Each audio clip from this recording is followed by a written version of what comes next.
Mr. Reid, can you hear us? That's good. I'll just Mr. Reid, just so I can take something on the call, can you hear us?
Okay, thank you, councillors.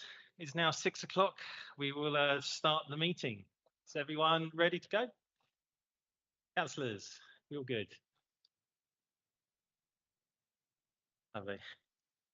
Right, good evening, everyone. I'm Councillor Mark Nagy, the Vice Chairman of the Planning Committee, and I'm pleased to welcome you to this meeting of the committee. In the absence of the Chairman, I am chairing the meeting this evening. May I take this opportunity to advise you that if the fire alarm does sound, please remain seated and members of the Democratic Services team will assess the situation and give further instructions on the evacuation of the building if necessary.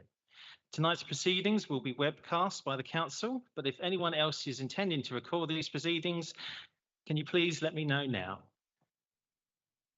Okay, thank you. I ask this question not to stop you, but merely to ensure that members of the public in the room know that this is taking place.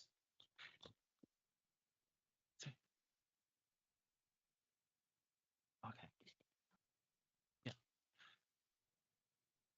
Can I ask that Mr. Reid turn his camera on? Mr. Dean.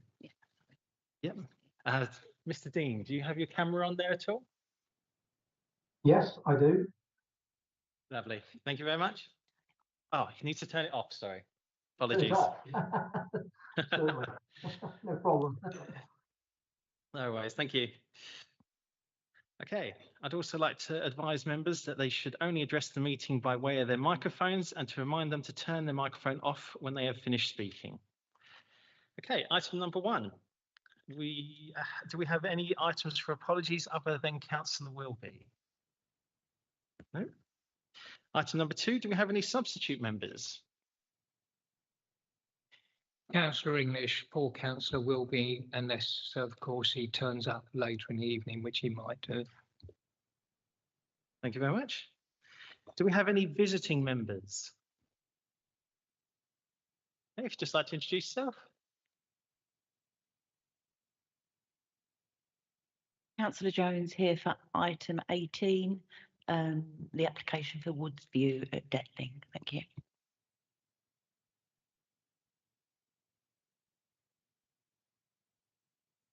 Councillor Ziggy Jabinski, items 19 and 20. Lovely, thank you. Item number 4, we have no items recommended for withdrawal from the agenda. Item number 5, the adjourned meeting will be held on 25th of September 2025 if required.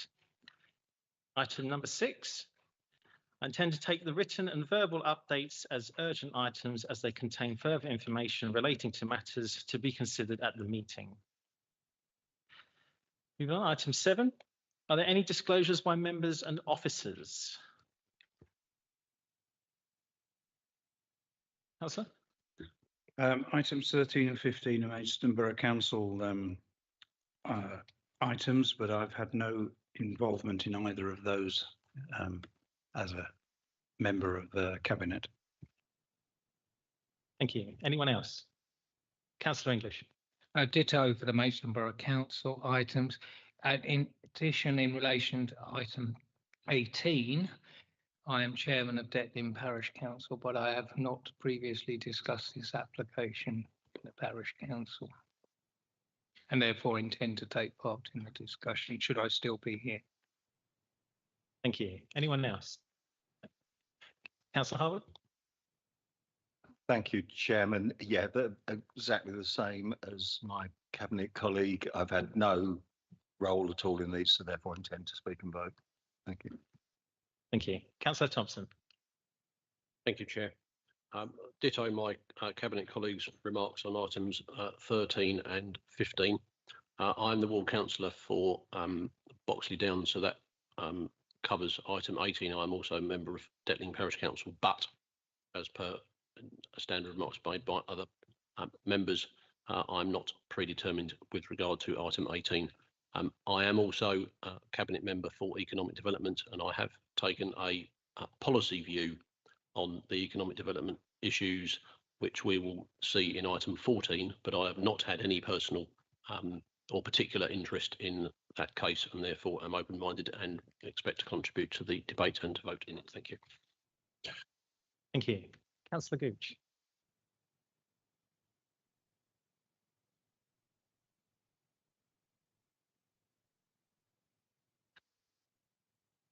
Thank you very much, Chairman. We've been lobbied on item 18, and there was another one, and I believe it was, I'm sorry, I think it was item 19 as well. Thank you. Thanks very much.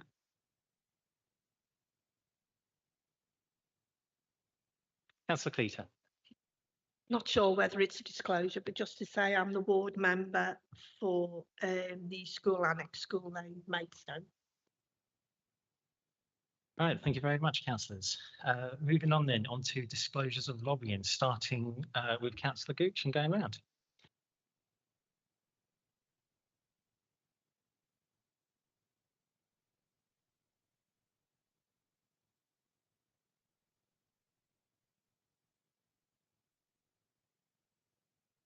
Sorry, I gave you the numbers that I was being lobbied on, so I've gotten a right muddle. I do apologise. Could we just get those repeated? Sorry, just very quickly. Just for noting. We just get those numbers repeated, sorry, just so they can pick 18 up. and 19. 18 and 19. Lovely, thank you very much. Chair, I've been lobbied on item 18. I've been lobbied on item 18. Thank you. I've been lobbied on item 18 as well. Thank you. 18. 15 and 18, Chair. 15 and 18, Chair. Thank you, Chairman. Items 16, 17 and 18. Thank you. Just item 18, Mr. Chairman. 18. 15 and 18. I've been 15, 16 and 18. Lovely, thank you very much, councillors. Moving on, item 9. I move that the items on the agenda be taken in public as proposed. Is that agreed? Agreed. Item number 10. I move that the minutes of the meeting held on 21st of August 2025 be approved as a correct record and signed. Is that agreed? Agreed. Thank you. Item 11. There are no petitions this evening. Item number 12. I call upon Rob Jarman, Head of Development Management, to provide an update on the deferred items. Thank you, Chairman. Unfortunately, nothing to report on the deferred items. Thank you. Okay, thank you very much. Right, starting with the first item on the agenda, we'll be moving on to item 15. I call upon Sean Scott, Principal Planning Officer, to introduce the report.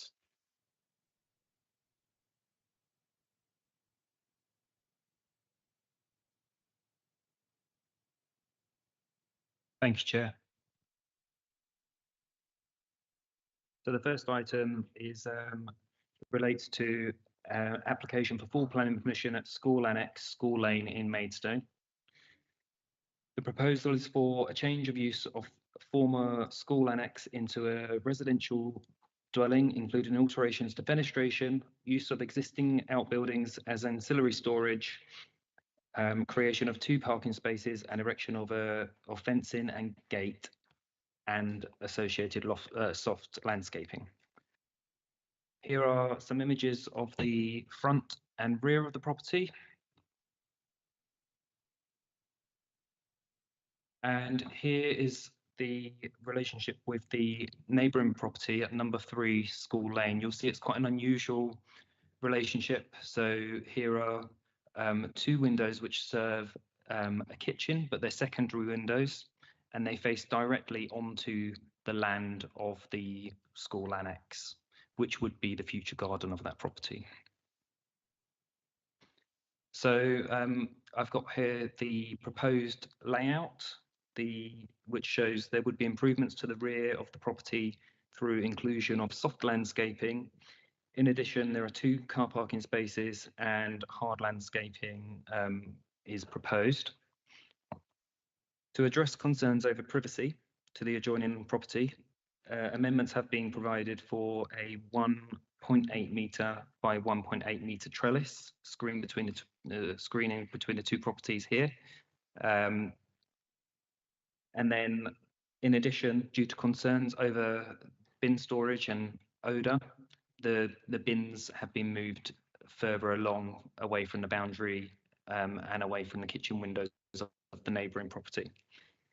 The proposed layout is also shown, which includes provision for accommodation in the roof space. So that's 3 bedrooms up there and a bathroom. And then again on the ground floor, there's the provision of a bedroom there, so 4 bedrooms in total. Here are the proposed elevations.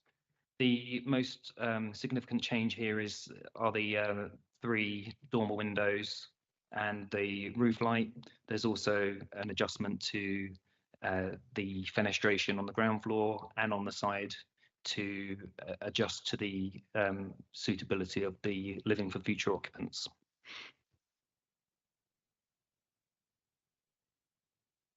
So attention is drawn to the urgent update, which sets out that there is some evidence of community uses at the site. Therefore, delegated authority is requested to agree with the applicant to undertake a community needs exercise for a period of 2 months. That's laid out in front of you in the urgent update. And just to conclude, as set out in the committee report and urgent update, the proposal is recommended for approval. Thank you. Thank you very much. I now call upon the speaker for this item, Miss Clubb Walker. Just like to approach the stand.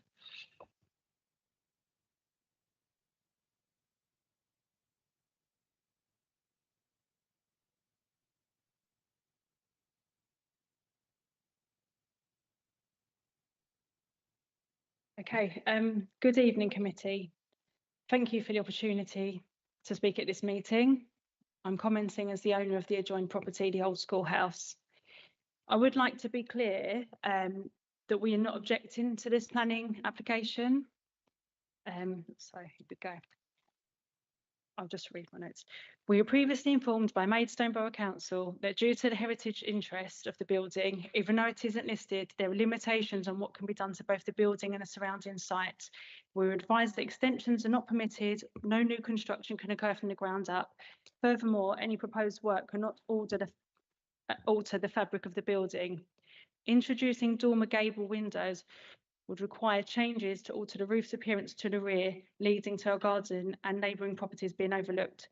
These windows, with their new angles, will create multiple sight lines directly into our garden and our kitchen window, which would result in significant loss of privacy. It is also important to note that the old school is visible from both Willington Street and from Moat Park. We strongly disagree with the claims made in the design statement. Due to the siting of the new windows at the rear, no neighbouring properties will be impacted by overlooking or loss of amenity. This simply isn't true. Overall, we support the conversion of the old school into a residential family home, provided it is executed sympathetically and respectfully. Using Velux windows in the loft space would be far less intrusive for our home and garden. Numerous period properties throughout Maidstone, particularly those near neighbouring homes, have been successfully converted using Velux windows, such as the conversion of All Saints Church School on College Road. We urge the committee to consider that this design forms a condition of the planning should it be granted this evening. I would also like to make a few comments on the urgent committee update. I would like to express my interest in using the old school to run community projects under a community interest company. I have experience working for several local authorities, most recently Kent County Council. I believe there is a significant need for community facility in this area. School Lane, originally in the hamlet of Willington and now on the outskirts of Shepway, has a mixed demographic of residents.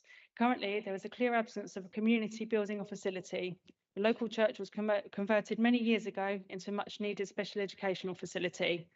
The old school would be an ideal location for providing community space while also fulfilling its original educational purpose. This venue could support and build on existing charities and community projects and help connect local residents to support such as mental health, reducing isolation, health services and activities, home educational support, SEND provision, early education and play opportunities, children's art therapy and counselling, domestic abuse support, community equipment loan for infant and school supplies, information and advice sessions, housing partnerships. I believe that establishing this community space would greatly benefit our local residents and foster a sense of connection within the community. Thank you for your time. Thank you very much. Okay, Councillor Cleater, I believe this is in your ward. Would you like to open up the discussion on that? I've listened very much to what you've said about the community interest company, but that's not a planning issue, which can't be dealt with here, unfortunately, as I am frequently told off, not by this chair, but councillor will be when I try to introduce things. I think the issue over the windows, the bit that you're saying would require fundamental changes to the structure of the building, and again with planning I think that's very much not allowed because of the heritage of the building. I do have some sympathy with what you're saying, but I will listen to what others are going to say. I've not predetermined any outcome on this. Unfortunately, I didn't get your email till I looked just now in the meeting, so I do apologise. I hadn't read the email fully, but I'm willing to enter into conversation with you as a local member, whatever the decision is, and I'll give you my contact details when this meeting's finished. Thank you. Thank you very much. Councillor English. Well, quite clearly from the urgent update, the issue of community use is in this context a planning issue. Sorry to correct you, Councillor Cleater. So that is an issue that will be tested if we take on board the urgent update, and it needs to be tested because Shepway is not an area which is overly blessed with community facilities. And in another context, we've been talking about that elsewhere in the borough today. So the fact is that it does need to be tested.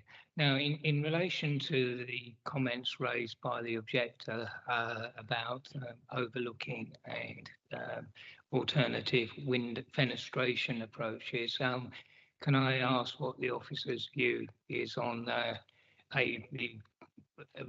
practicality, shall we say, of taking a alternative approach in the first instance, and B, whether the impact on the residents is such that if it were practical, such an approach should be conditioned. Thank you. I'm just going to highlight that on the floor plan here, what the dormers do allow for those rooms, because you'll note that there'll be a sloped, the ceiling will be sloped from about this point here, so it allows standing room within those rooms, and I think that's something that supports the quality of accommodation, really. And I think if there was a dormer, a roof light there, like a Velux, you would be able to still have the same vantage points in any case if you had those windows open. Thank you. I thought just needed to check, given that the objector raised those points. Thank you. Does anyone else have anything to say on the matter? Councillor? If I can just come back, in that case then, bearing in mind what councillor English has said, would it be better to move for a deferment till we investigate the community use aspects? I mean, councillor English has been doing this stuff a lot longer than me, so I would welcome some advice on that. Councillor English, yeah. If members were concerned about it signing off on this, then I would have thought the appropriate action would not be a deferment, but ask the outcome of the investigation to be reported back to a future meeting rather than move for a deferral. Something we can arrange? Yep. All right, Councillor Summerskill. Yes, thank you. Can I ask the officer to clarify in 608, it says the dormers have a pitched form and reflect the character of the building. Could you do us bring the picture up of what the building exists as it is from the rear?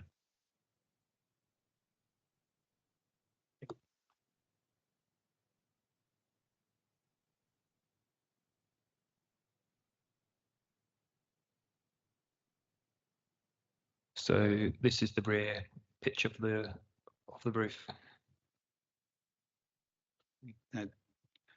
I just don't see where dormers fit that character, but I'm willing to hear. So in terms of dormers, they are pitched dormers and they're relatively small in scale as opposed to, say, larger flat roof dormers, which you would normally get to the rear of buildings that are unlisted.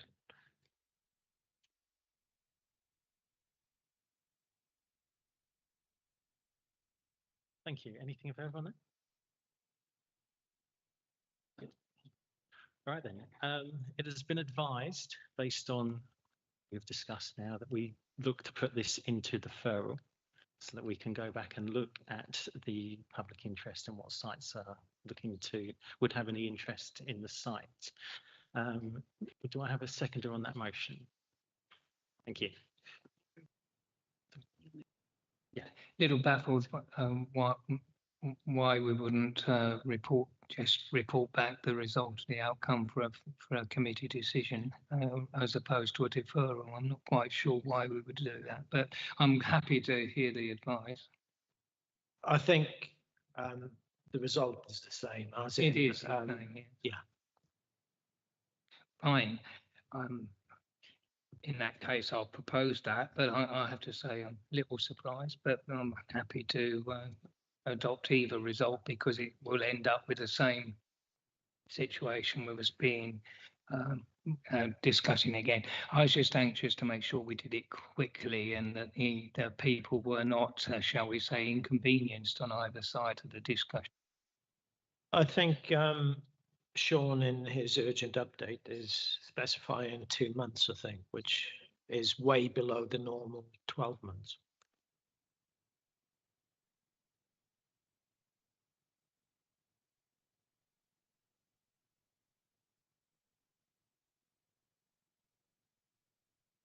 Okay, so just to clarify then, so we'll be looking to motion for deferral. I have a seconder. If we're happy to go for the vote, I'll take the vote on that now. All those for?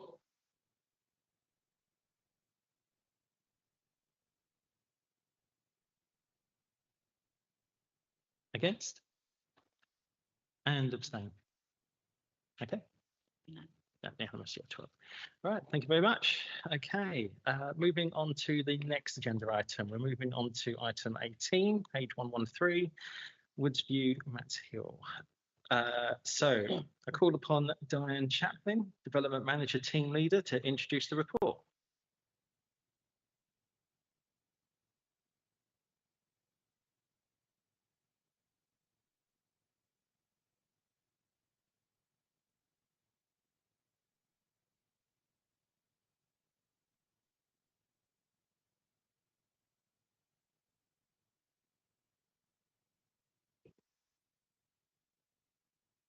Good evening, members.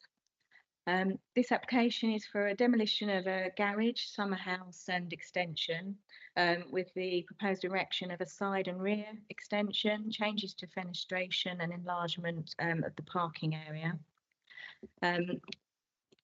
You can see Woodsview is an isolated dwelling in the open countryside and the Kent Downs National Landscape. There's also an ancient woodland to the rear of the site. The existing dwelling is a small bungalow, but with fairly large outbuildings to the rear. These are proposed to be demolished as part of the proposal. The report itself sets out all the policy issues and the assessment, which I won't repeat here, but I will proceed to set out the differences between the approved permission that exists for this site, the refused decision, and also the proposed schemes. You'll see from this picture that this is the view of the existing dwelling from Mats Hill. The dwelling nestles in the site and the landscape with the outbuildings set near to the rear boundary, with a clear visual separation between the roof forms and the building. This is shown in both photos from both sides of the site. Here you can see the ancient woodland that's set behind the property. And this is the site plan for the proposal. It removes the outbuildings to the rear and has a larger footprint and bulkier design with no visual separation between the dwelling and the extensions. These are the proposed plans and elevations. You can see it's remaining a single-storey bungalow, but with a fairly large footprint, and also the enlarged footprint means that you've got a flat roof in the middle of the bungalow with fake pitches around the side. Here you can see the approved scheme, the previously approved scheme. It retained the same roof form as the existing dwelling, which is shown below. And it contained 2 rear extensions. These were broken down visually by a glazed link. The scale and bulk of the approved scheme is significantly lesser than the current scheme, with the 2 extensions distinguishable from one another so as not to form one large mass, providing an increase in usable space whilst trying to minimise the visual bulk of the scheme. These figures 3 and 4, show the previously refused extension and the current proposal. You can see that the overall central roof height of the current proposal is much taller than the proposed scheme and has much more exacerbated bulk in the roof and a greater visual impact. The impact of the marginal reduction in floor space of the current proposal is neutral when it's coupled with the height increase. The rear extensions also eliminate the original discernible separation between the dwelling and the detached outbuildings, which contributed to the open nature and to the views into the background of the protected landscape. The original approval, although nearer the trees to the rear of the site, was not considered to harm the tree roots, especially as buildings were already there. So no advantage is gained by moving the rear elevation further away from this boundary, due to then the resulting increased bulk and the lack of separation between the 2 extensions that helped minimise the visual impact of this proposal. I therefore recommend refusal for the reasons set out in the report. Thank you. Thank you very much. I call upon Councillor Jones to speak upon the motion.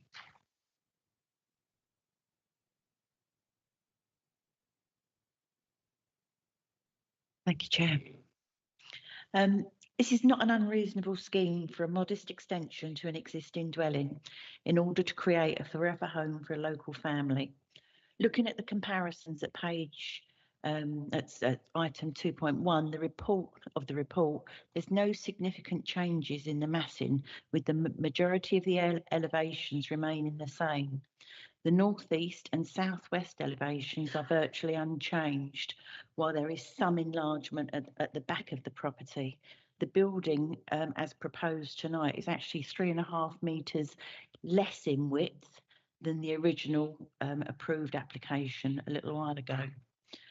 The link extension approved last time it makes the development a much more sprawling dwelling than the condensed and more compact footprint of this proposal, which would increase the openness around the site and reduce the impact on the adjacent ancient woodland. I don't feel that the officer has given this enough weight.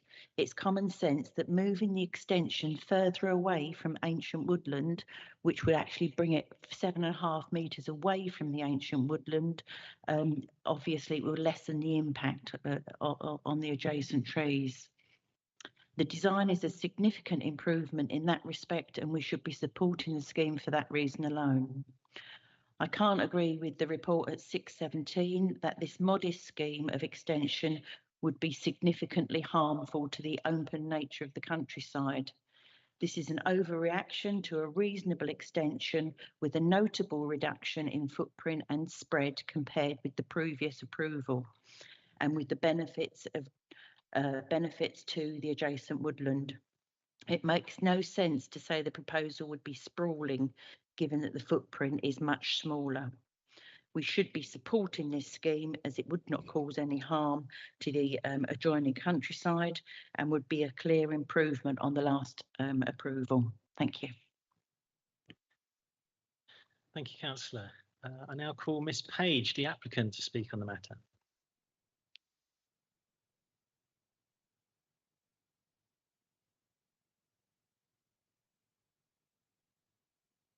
Thank you.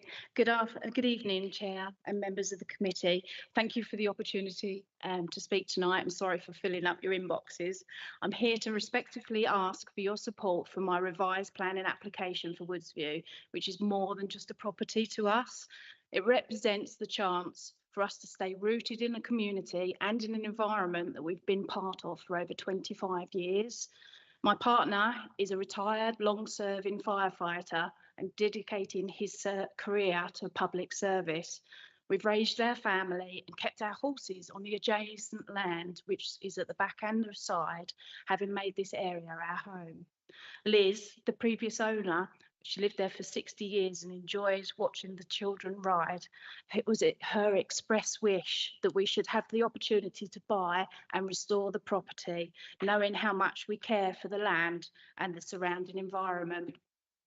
After Liz passed, I raised funds and used all of my parents' inheritance to make that dream possible.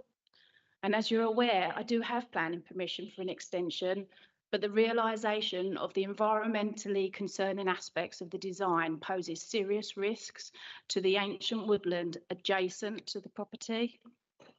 So the amount and position of the concrete pilings, foundations required would be so close to the sensitive root zones, and the shape and lack of efficiency and sustainability of the roof. So the revised proposal responds directly to those concerns. It moves the entire building structure significantly further away from the ancient woodland, offering better ecological protection.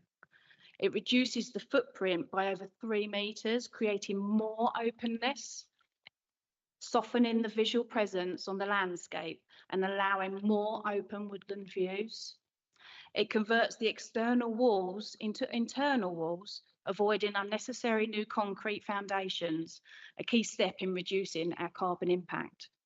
It features a redesigned roof, not only aesthetically improving the property's appearance, but more importantly allows for efficient solar paneling, supporting clean, renewable energy. We want this to be a low-impact, environmentally responsible home built with care, not excess.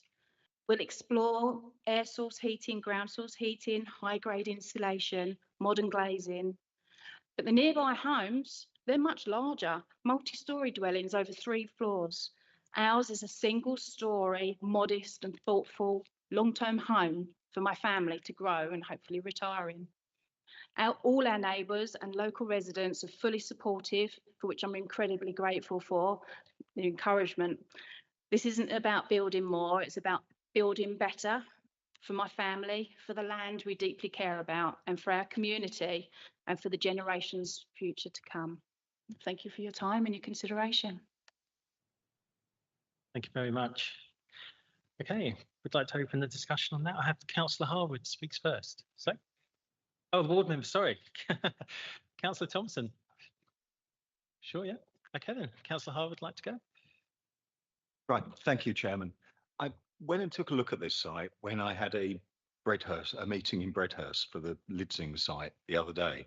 And when I actually eventually found it, I mean, Detling, it's not, I think, it genuinely is on the edge of Bredhurst. It's a long way away. And as colleagues know, I have a significant concern about conserving the national landscape, and indeed have a particular interest in woodland. And when I kind of looked at this site, I was thinking it would be quite balanced, looking at the past decisions and the refusals and so on. But looking at the papers, looking at the plans and the proposal, I could only really seen that the design was better, if you like. I know there's an element of subjectivity and everybody has a different view, but I think in terms of the design, I think the fact, even though there is a slightly higher roof, it's currently a bungalow anyway, it's set against some very significant woodland, and it's high forest in that area. It's not even kind of coppice and low. So there is not a scale issue. And I think that issue around making the development more compact, so it's not, if you like, an extension and then another unit, as the applicant has stated and the ward councillor has stated, it does reduce any potential harm on the ancient woodland, which I think is fine. And probably if you took the design, which is an element of subjectivity, or you took the ancient woodland and things on their own, it would make this balance. But I think the two coming together,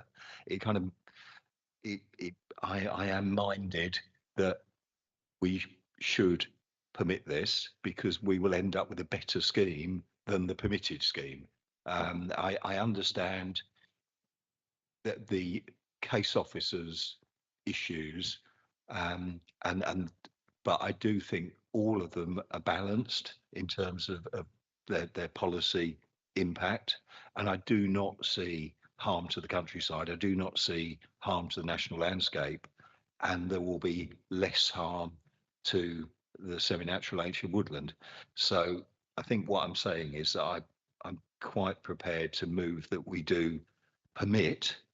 However, because clearly it was there was a recommendation for refusal, there would need to be delegated powers to the officers to draw up an appropriate set of conditions, and that would include the 10% renewables. It would include the integral niches for biodiversity, and it would include tightening up the landscaping scheme to ensure that it is native and appropriate for a setting next to a very sensitive semi-natural habitat. But with that said, yeah, it's certainly more attractive than the cattery down the road. So I think I am prepared to go with this. Thank you. Thank you very much, Councillor Harwood. Councillor Thompson next. Would you like to? Yeah, Councillor English then. I'd like to say that, with the exception of that last remark, because I think the cattery is setting an exceptionally low standard, that I agree with Councillor Harwood's remarks. In all planning applications, you have to weigh factors into account, and yes, a look of an application and design are subjective issues, but overall, I feel that the more compact footprint is a gain rather than a disbenefit, and I additionally think that we do have to take into account the biodiversity issues as well as the landscape issues. But at the end of the day, the policy says significant harm. I'm not seeing a significant, I wasn't in favour of that policy. I have to say, I really wasn't in favour of that policy change. However, having made that policy change, I think we have to live with it because frankly, I'm not seeing that there is significant harm here. Really do not see it. So I second the motion for approval with the addition of sorting out the conditions, obviously. Thank you. Councillor Summerskill then. Thank you. Just a couple of clarifications actually from the officer on 607. We're talking about it doesn't result in an increase of more than 50% of the original volume of the dwelling. Did the calculation include the garage that was there? Or is it just of the original footprint of the building? I'd like just clarification on that. And looking at the refused extension under 24503363, I'm assuming that was an officer refusal and not planning committee refusal. If you could just confirm that. Yes, the calculation did include the garage. The previous one was an officer refusal. It wasn't tested at Peel. Just while I'm speaking as well, I would just like to query conditions suggested. I can put on renewables, ecological conditions, landscapings. I would also maybe suggest as well removal of PD rights, particularly outbuildings, if we're concerned about development being near the ancient woodlands. So if that's supported, I would like to add that condition. Yeah, I think in the circumstances that would probably be a sensible thing to do. Okay, thank you very much. Yes, Councillor Thompson. Thank you, Mr. Chairman. I'm grateful to colleagues. To just pick up points that are pertinent in my mind without repeating anything that's been said already, save to emphasise the necessary focus on the criterion of significant harm. I would like to say that I'm grateful, although the journey to this point has been rather torturous and circuitous. I think we've come to a good place. We've benefited from a variety of different officer views on the pros and cons of prior proposals. It's been worked over thoroughly by councillors at Detling Parish Council and elsewhere. And as colleagues have explained, we do have some leeway to make a balanced judgment. So while we note that there is disagreement with the officer recommendation in the papers today, I think we're in a healthy situation where we can see that we are able to exercise good judgment about what is fitting in the circumstances. I welcome that process and would like to note my appreciation for the officer work that's gone into this to bring us to the stage that we're now at. Thank you. Thank you very much, councillors. Does anyone else wish to speak on the matter? Yes, Councillor Spooner. No, thank you. I will be brief. I looked at it very closely myself, and I couldn't see why the new proposal was detrimental against the previous one. I really just couldn't. In fact, I thought the new proposal was better because it was more compact, and I totally agree with the points made by Councillor Harwood and Councillor English, and indeed by Councillor Thompson.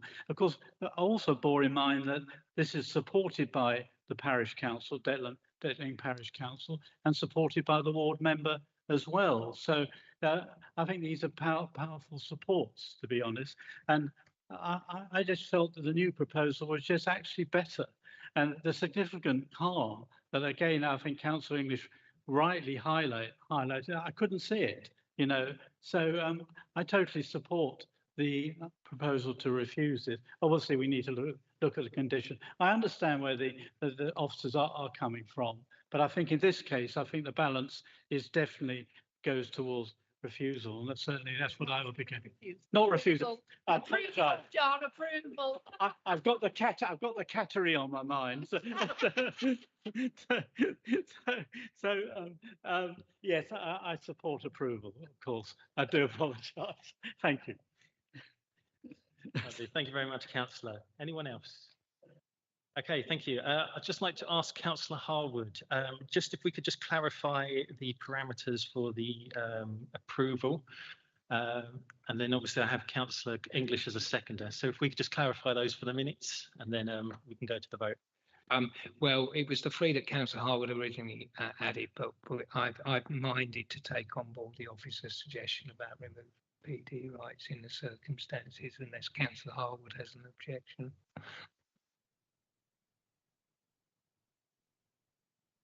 And just to clarify the reason for the overturn. Yeah, the committee determines that in their informed view and having visited the site that there was not significant harm to the Kent Downs national landscape or wider countryside. Fantastic, thank you very much. So I have a proposer and a seconder. I propose that we move to the vote. So everyone in favour?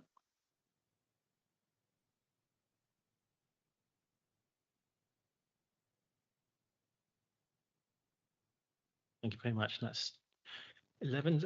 Anyone opposed? And abstaining 0. Thank you. Okay then, so that motion is approved. Right, thank you very much, everyone. Moving on to agenda item 13, land adjacent to 8 Westminster, page 12.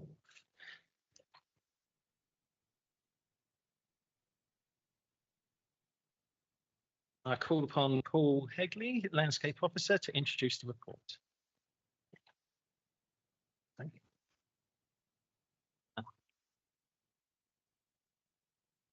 Thank you, Chair. Evening, members.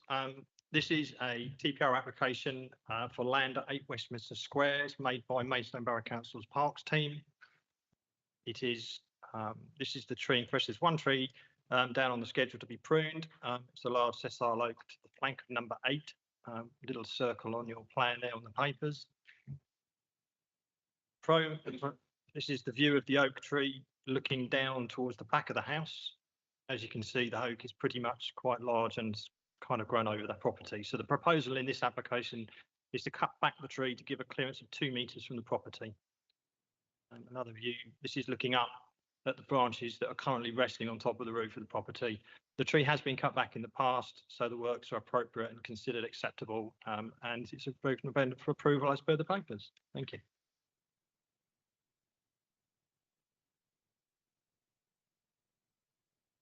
Lovely, thank you very much. Okay, would anyone like to? Yeah, Councillor Harwood. Yeah, thank you. And I had a look again at this tree and I could see the points where it's been pruned back in the past. It's actually a nice tree, and sessile oaks are not as common as peduncular oak, so it's a tree we need to look after. And on that point, I do wonder whether we can have an informative, if we grant permission, that the arisings from the wood that's cut back is maintained somewhere on a nearby green space. I mean, that could be, you know, down the road somewhere like the River Len Local Nature Reserve or somewhere. But I just think that oak timber is so important for biodiversity that that if we've got the crew in there cutting it back, if they can keep the cordwood arisings, I think it would. If we, you know, there's a ecological benefit from doing that. So with that informative, I'm prepared to move as per the papers. Thank you. Councillor Cleater. Just looked at the papers. I think it's in there as one of the actions, not maybe at the River Len, but I think it's in there anyway, and I agree. Okay. Anyone else like to speak on that? No? Okay then. I think in that case, then we can move for move for the vote. So, oh yes, you'd like to? Yeah. Sorry, Chair, can I just step in? If members see informative 2 on the paper, it does actually say to stack the cordwood on the side, but I could also amend the informative to say elsewhere, if that's any good. But the reason why I say that is that, as you probably know, Paul, we've had some terrible problems with wood piles in public spaces going off to wood burners, and we just had a case in your ward, Mark, where a big Maidstone Borough Council log pile in an ancient woodland was sawn up literally with chainsaws and taken away. So that's why I mentioned the River Len, because it's locked behind a gate. Fantastic. Okay, are we happy to make that amendment to that? Yeah. Okay. All right then, I move that we move to the vote then. All those in favour?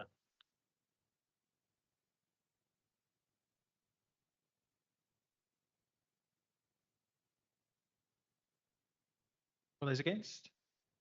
And abstained. I've, on reflection, as this is managed by Parks, I've decided to abstain as I am the cabinet member in charge of Parks.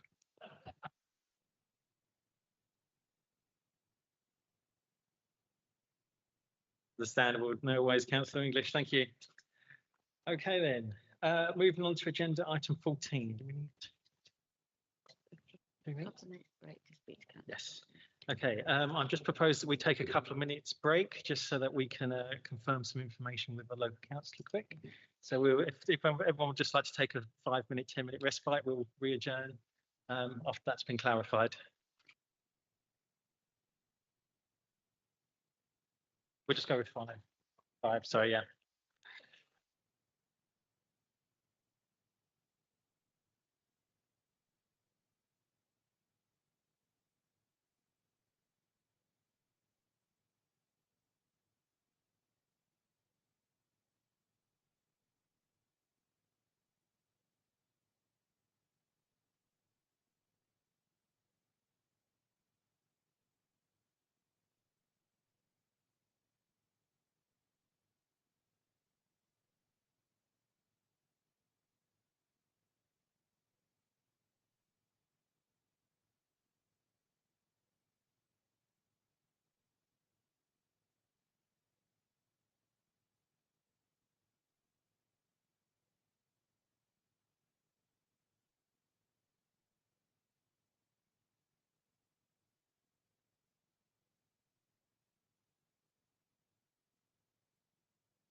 Okay, I think we have everyone back in the room now.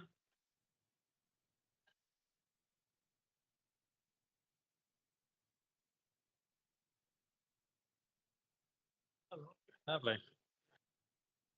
All right. Councillor Thompson?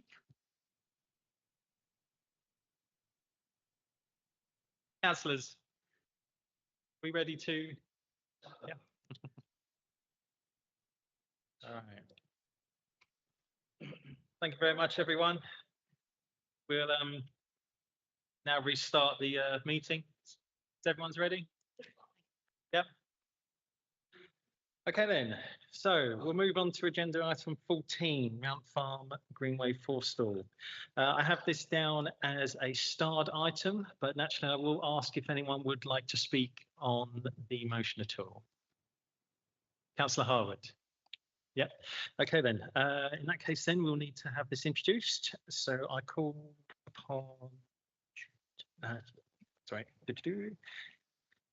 I call upon Sean Scott, Principal Planning Officer, to introduce the report. Thank you, Chair. So this is an application for full planning permission at Mount Farm Greenway Forestall in Harrietsham. In summary, the proposal is for the demolition of 5 existing commercial buildings, erection of 2 buildings for use as a winery and visitor centre, part demolition, conversion and extension of an existing dwelling to form a 19-bedroom hotel, associated parking, landscaping and widening of the existing agricultural access between Forestall Lane and Ashford Road in connection with providing access to the proposed development. So here's the site location plan. The site is located to the west of Harrietsham within the countryside. The site is outlined in red, and a dedicated access to the site would be through farmland to the south of the site from the A20. The applicant's wider land ownership is outlined in blue. This predominantly comprises vineyards and woodland. Existing residential uses are located along the eastern boundary and along further along to the west of Greenway Lane. As set out in the report, the site was previously used for open storage and a breaker's yard. Historic photos indicate that there were significant areas of open storage that detracted from the character and appearance of the area. These images show the existing dwelling house.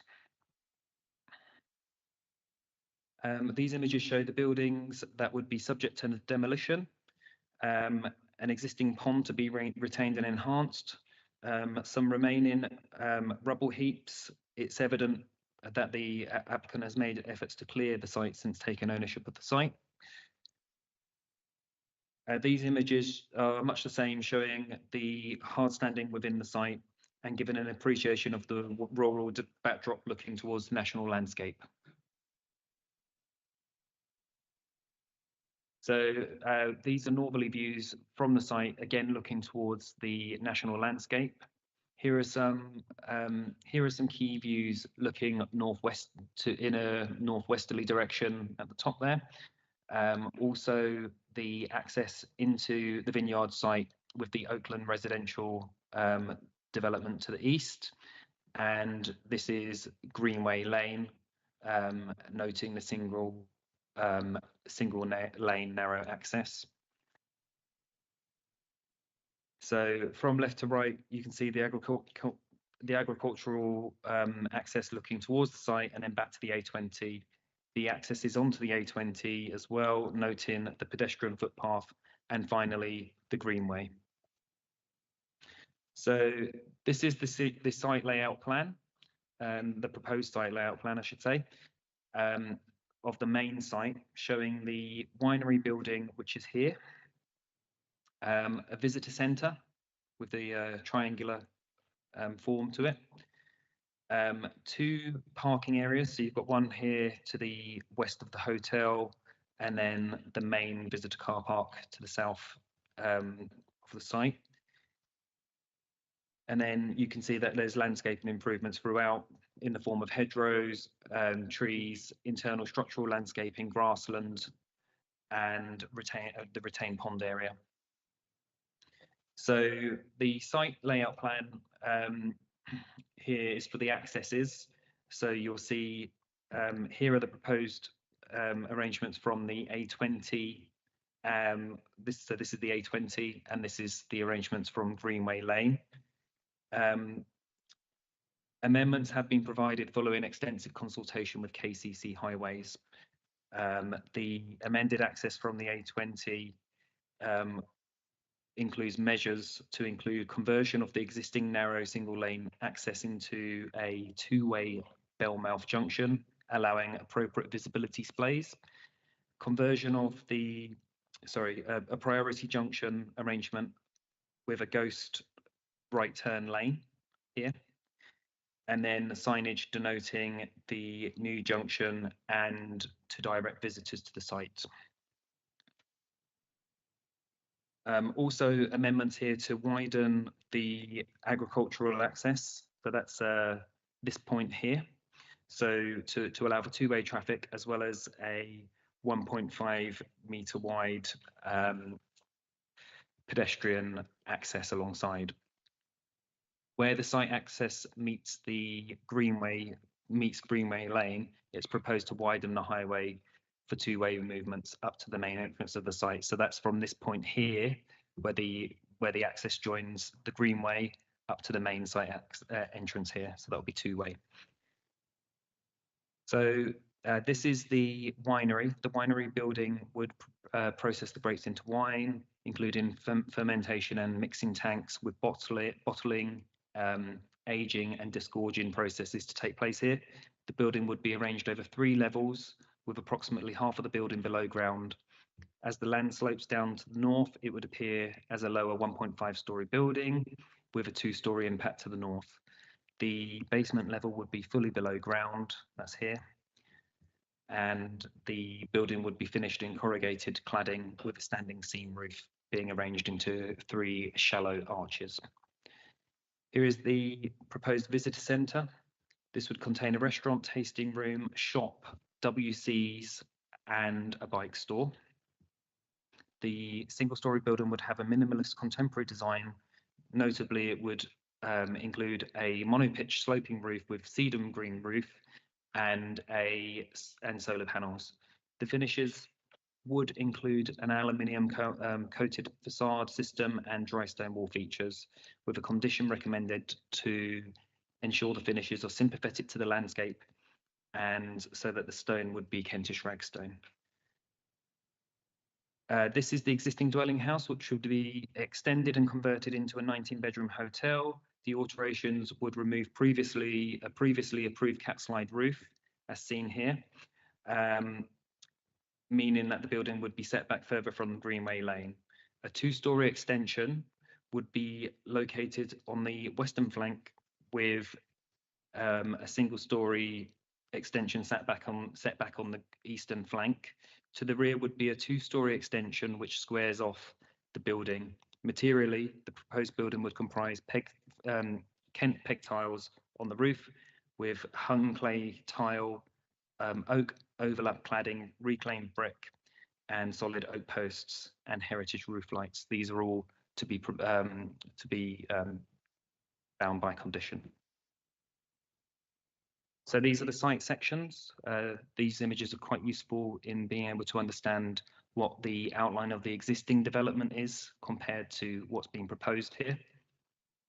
As you can see, the heights have been limited. In addition, the spread of the development has been concentrated to extend within the site rather than creating significant outward incursions into the open countryside.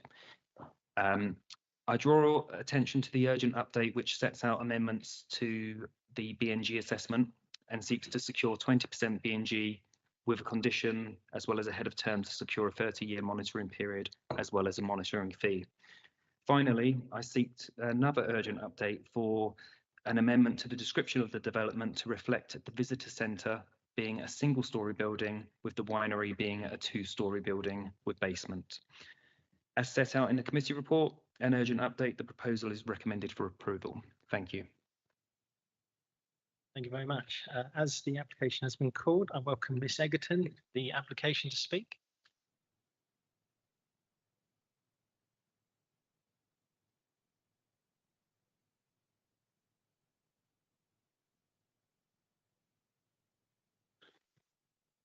My name is Glenda Edgerton and I'm speaking on behalf of John Bullock Design, the agents for the application.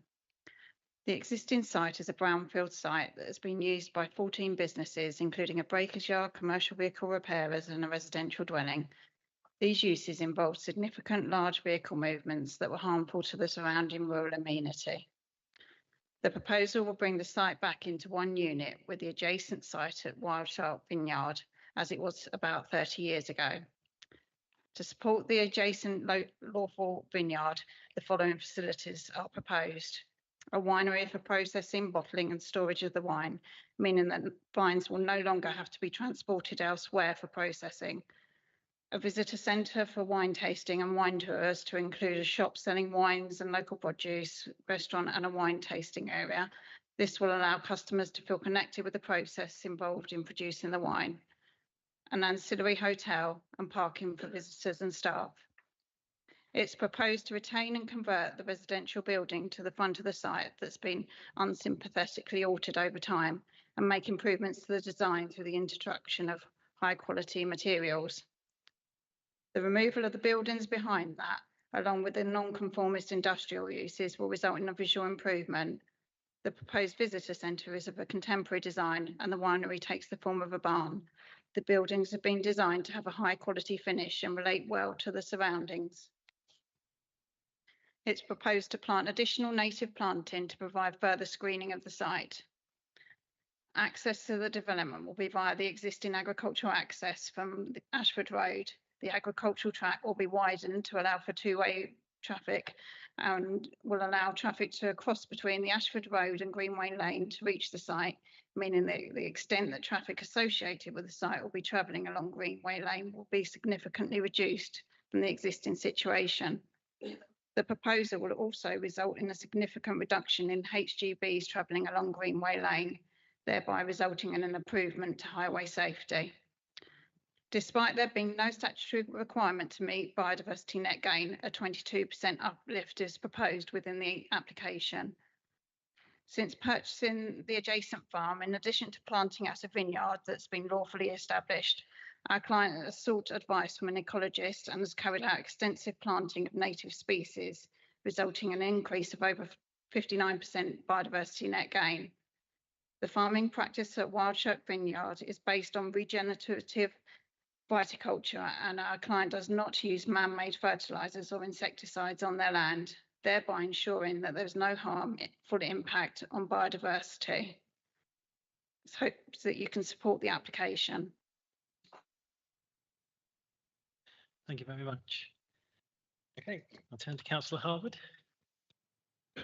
Right, thank you, Chairman.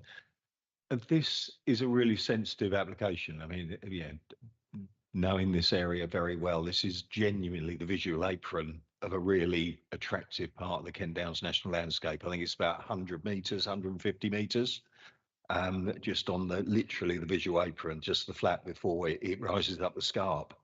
So I think we need to be really, really careful about what we do here. I mean, you know, everyone has their views on viticulture, but perhaps I'll leave that. However, what we do need to do is to make sure that these very large buildings and a large area of car parking fits appropriately within such a sensitive landscape. And I think my concern at the moment is that we have it's not landscape led. It seems to me there's a development and then some landscaping has been put in the gaps in between. There are also some quite significant biodiversity issues here. For colleagues who haven't read that gone to the file, yeah, we've got 3 species of reptile living on this site. We've got 2 species of bat roosting on the site.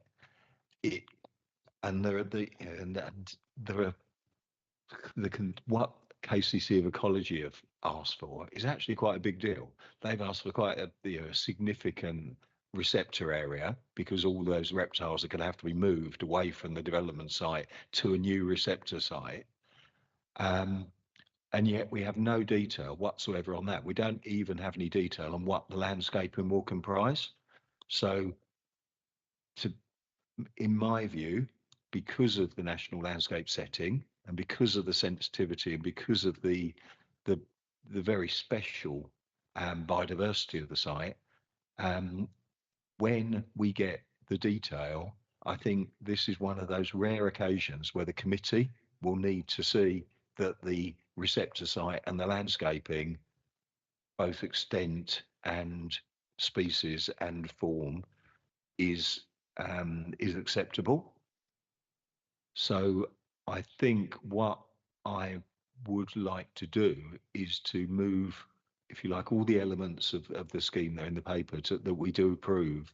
However, that the landscaping scheme, the detailed landscaping scheme, and the detail around the receptor site comes back to us, just so that we can be sure that we are happy with it going forward. Because, you know, frankly, for such a big scheme in such a sensitive location, I'm not happy just to say we will leave that further down the line and it will be sorted out, and you don't know who, you know, or when or why. So I think we need to see it. Thank you. Thank you very much. Councillor English next. Yes, in general, I am supportive of viticulture in general and of the economic case. However, as Councillor Harwood says, this is a sensitive location. So I believe that we need to get the details right. That does not mean we stand in the way of granting the application in general. It does mean that we try and get the details right in such a sensitive location. And actually, if we do get the details right, I actually think it will be in the interests of the company developing this, because it will add to the attractiveness and the tourism potential going forward of this site for the applicants. So I don't think they need to be too worried about that in a negative sense, because if this becomes the sort of exemplar that it could become, both for the viticultural point of view and from the landscaping point of view, I think everyone will ultimately benefit from that outcome. My only minor reservation is this isn't an area where you actually see ragstone, because it's on the chalk escarpment. So I did wonder quite why we were conditioning that, but because this is not an area of Maidstone where historically you would actually see much ragstone. But there we go. Generally, it's an area where flint is more prevalently used as a building material. So I just wondered whether that might be more appropriate. But Thank you. In regards to the material point that you've just raised, it was sort of screened by the National Landscape Unit, who were quite satisfied that the materials were sympathetic to the surroundings. So that's why we've conditioned that. But we could also include a flint if that was as an option when it comes forward for the materials. I don't see a reason why not. Yeah, okay. And then secondly, just in regards to the point raised by Councillor Harwood about the receptor site, KCC Ecology have reviewed drawings of the relocated site, which is slightly to the north but outside of the red line. So we've got the section 106 head of term to secure the receptor site. So I just wanted to know whether there was a specific point you wanted on that otherwise.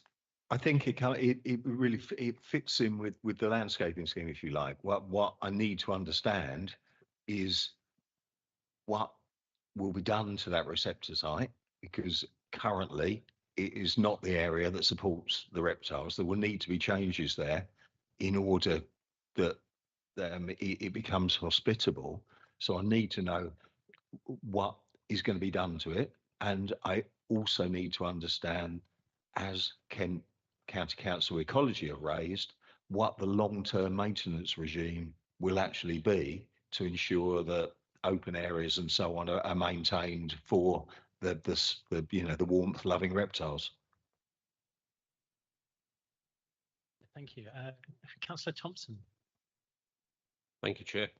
I warmly welcome remarks from colleagues made so far, and add my support to those requests and conditions and so forth.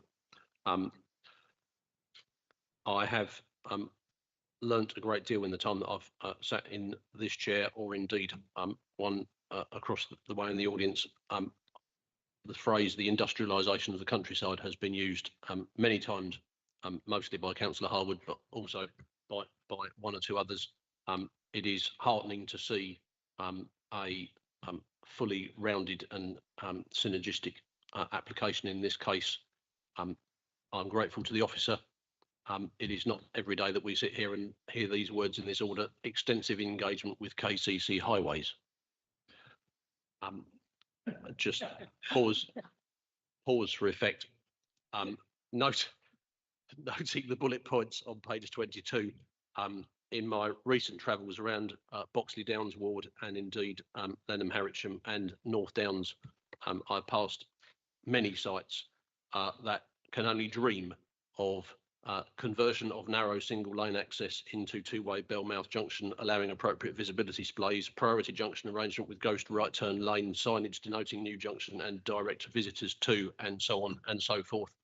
I note that this extensive dialogue with KCC began in March of 2024 and seems to have increased in frequency since then. I'm exercising your generosity, Mr. Chairman, by saying long may it continue. Those points notwithstanding, I'd like simply to say thank you to the applicant and also to officers. I think what we're looking at here is a good faith arrangement of improvements, and our asking for deferral and bringing information back here recognises that, should we vote in its favour. Thank you, Councillor. Last, Councillor Summerskill. Yes, thank you. So clarification, I suppose, on the plan appendix 1, there's 16 purple dots at the top of the site, and I can't read what that, apart from it says area for proposed something. That's one point, if you clarify that. The second one is the red line shown on the main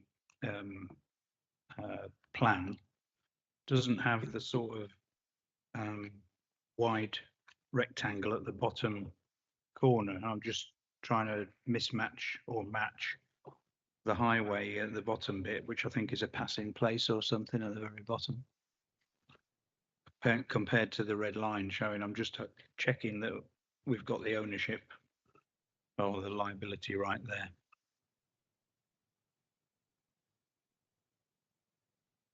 So thank you. The 16 dots that you can see in the north of the site are shown here, and they are for the ground source heat pump boreholes. So if we go back to the site plan, hold on, just here. The area I think you're talking about here would be outside of the red line, but is highway land, but it would fall within the section 278 agreement. Is it part of an access to the properties that are adjacent to the east? No, it's a dedicated farm access for the site.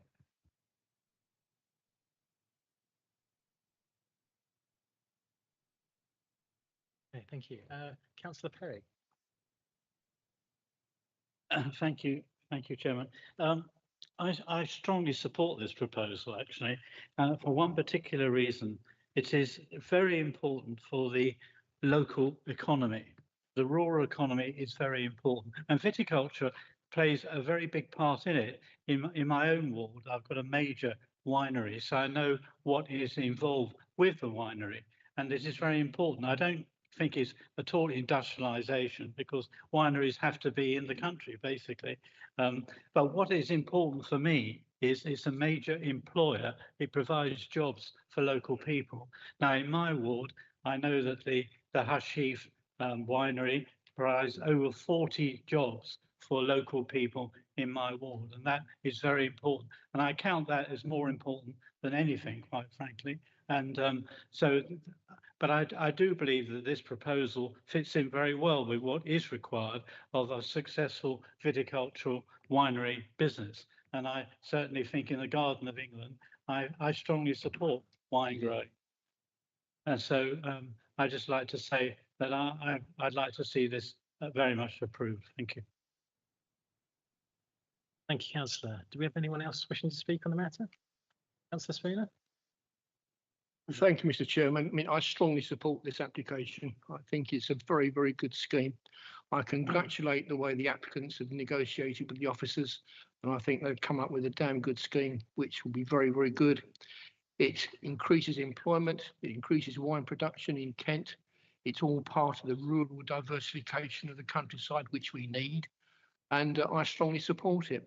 The only one query that I have, and perhaps this will be taken up by a traffic management plan, is ways of dissuading drivers to use the other parts of the lane which goes past the site, where the access comes out onto the A20.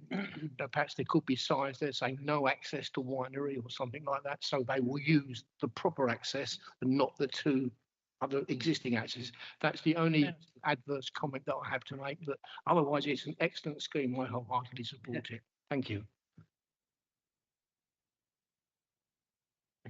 Yeah. Anything to say on that one? Okay, so just to clarify, I take it it's the access via this southern part of the site that you're talking about. So they're gated. So there is a condition about gate requirements on there, so the applicant can control who moves through that site. All right, thank you very much, councillors. So, based on what we've discussed today, I'm glad to see that there's support for this application. However, it has been advised that we defer this application. No? No? What was moved was to approve the application, but to ask for the details of the landscaping and the receptor site to be reported back to the committee. I do not want to delay this application going forward. I just want to get some details right. This needs to go forward. It does not need to be deferred. It just needs to have some details reported back. I'm happy to support that if councillor. Okay, fine if that's what councillors want, but it was stated earlier when we had the layout plan out that there was concern about the visual impact of the car parking. If there's not, because you're shaking your head, councillor. Yeah, I mean, from my perspective, I think there is a visual impact in a very open landscape, and that's why the landscaping scheme needs to be fully worked up, and we need it to come back to ensure it is big enough to do the job. I think that's the issue. Yeah, I'm just being, sorry, I'm not suggesting refusal at all. What I'm suggesting is that it's deferred for negotiation for the for the car parking areas to be less visually apparent. And something that could be done, I'm not saying it should be done, because obviously the recommendations for permission is the further away you set the car parking spaces, the more it's going to be hidden as time goes by, because there's a deeper space for planting of trees, hedgerows, etc. But if you're fine with what's on the plans, then I won't say any more. I'm not quite sure what's happened, because in the past we've had no problem about approving an application and reporting back on some of the details. But it does seem there's some resistance to going down that path now. So has something changed that I'm not aware of? Because we've done this plenty of times in the past, and don't really see the need for deferral. It's not resistance, as I said earlier. The recommendation is one of permission, but there was a comment about the car parking being what I call visually intrusive. It's a stone's throw away from the national landscape. And as I said, on Pallants, I definitely agree with the recommendation for permission, but an obvious thing to do to reduce the visual impact is to set it further back from the carriageway so there's more space for planting.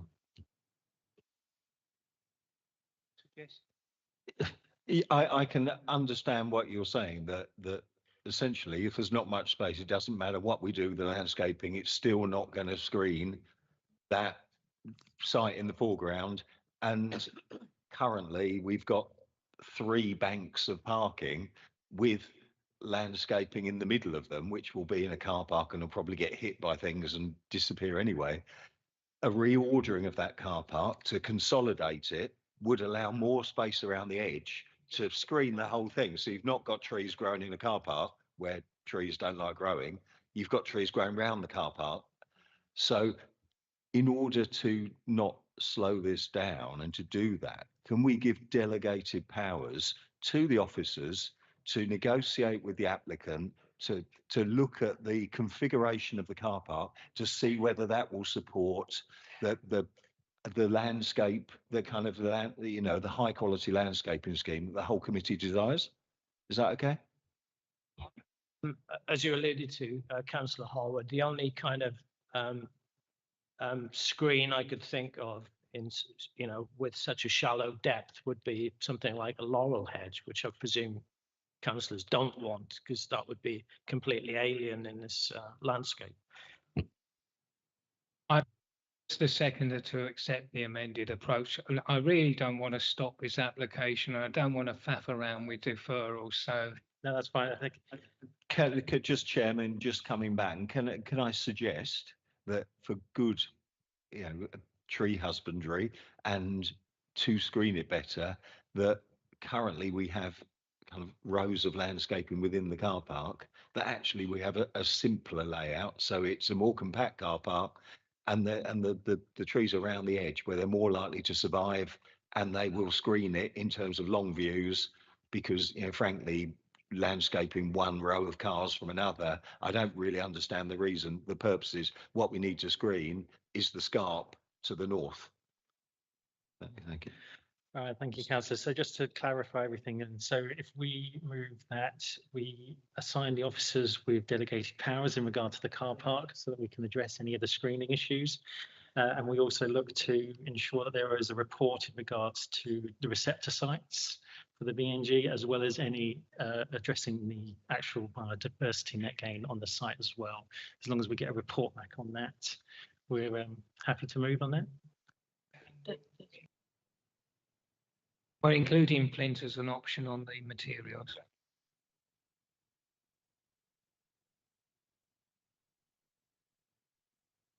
Oh, yes, and that yes, okay, that's fine. So we can take that all into account and we'll ensure that those conditions are reported back to the committee. So happy with that one? Fantastic. All right then, if that's everything, I think we'll move to the vote. So all those in favour?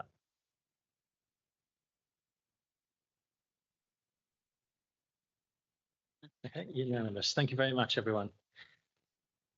Okay, so we'll move on to the next agenda item, number 16. This is for the land off Ashford Road. Okay. Okay. Can I just clarify that we have Mr. Dean on call ready? We do, yes, Chairman, thank you. Thank you very much. As this is a starred item, I'd just like to ask whether anyone would actually like this brought to table. Councillor Harwood, no problem. All righty then. So I call upon Richard Timms, Principal Planning Officer, to introduce the report. Thank you, Chair.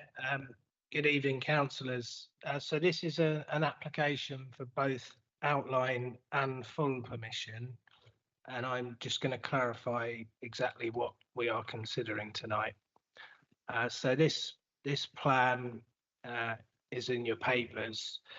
So firstly, outline permission with all matters reserved, apart from access, is sought for firstly up to 100 houses in this area here, the housing area.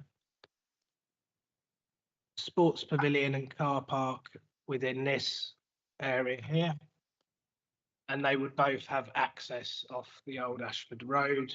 And there's also a wetland that's proposed as a backup for nutrient mitigation. So for the housing, we're deciding whether up to 100 houses are acceptable in this part of the site, and whether that amount of development is suitable in terms of the local context, which is very sensitive as it's at the foot of the Kent Downs National Landscape. But we're not considering the detailed layout of all the houses, the roads, gardens, or the appearance of the buildings, their height. But we've got to make a judgment on whether we think 100 houses are okay in that area. To aid this judgment, the applicant submitted this parameter plan. Again, it's in the papers, and it shows the areas proposed for development, which is the beige colour. The areas for open space and undeveloped, and that's sort of around the edges of the housing. So we are considering the sort of principles of development in the beige area and not development on the outsides. In our view, it's vital there's sufficient landscaping to lessen the impact on the national landscape and the local area. Therefore, these development-free areas have been negotiated, particularly on the northern side, which is the side the Kent Downs is on, and they'll be secured to ensure they're provided when the further details of layout and design are submitted in the future.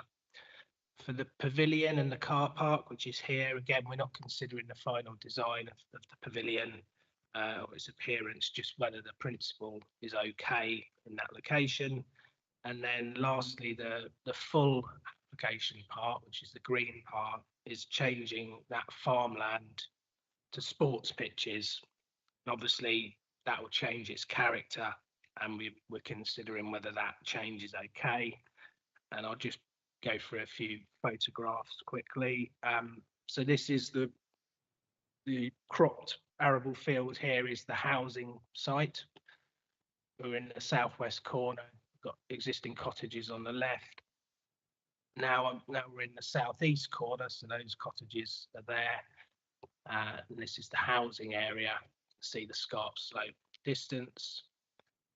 Now this has gone over to the sort of sports area. This is one of the public footpaths. You might better roughly see that. So on the left side is where the car park would be, and then on the right side would be the pavilion. And then this is just shifted sort of south.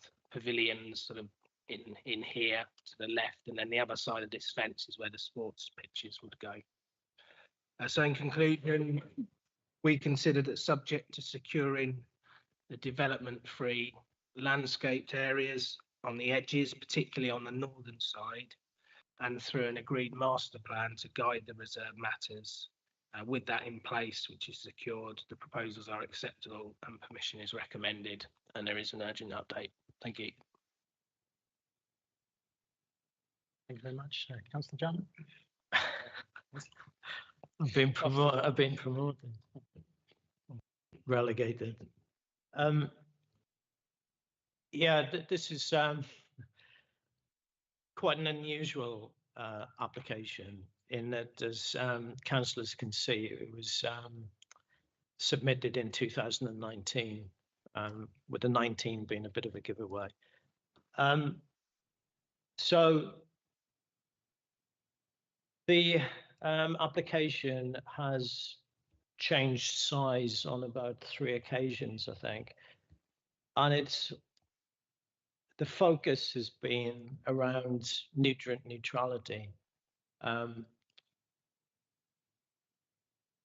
As Richard covered, but obviously in 6 years things have changed quite a bit. We've had at least 2 NPPFs. We've got a new local plan.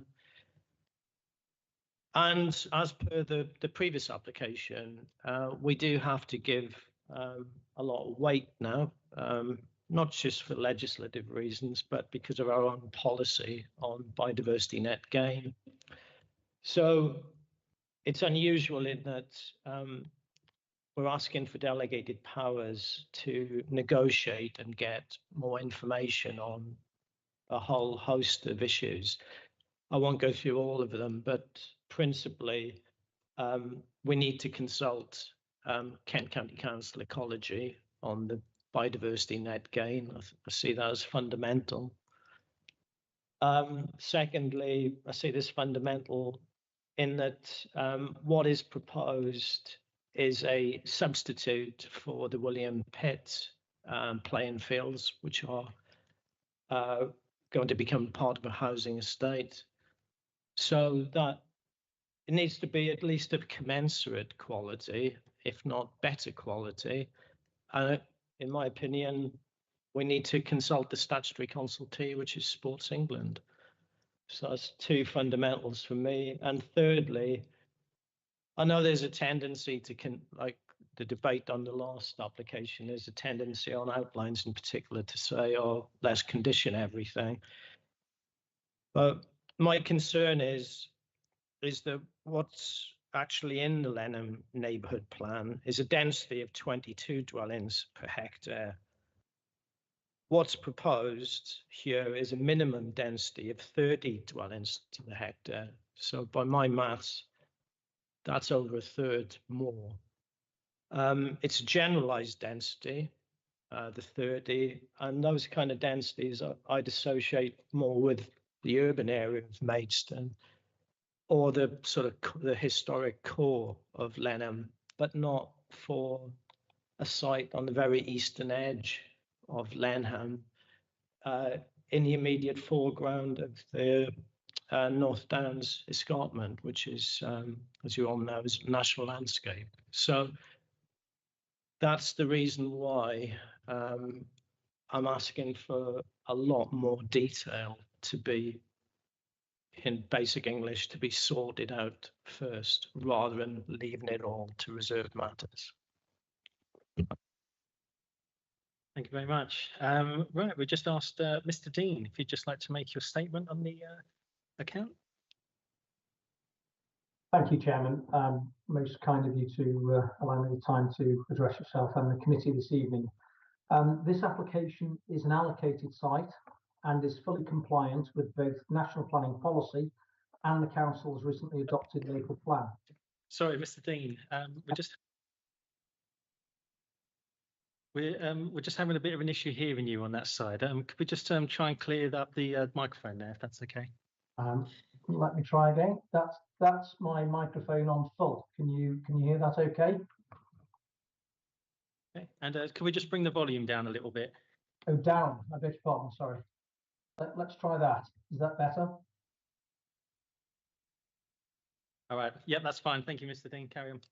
Okay.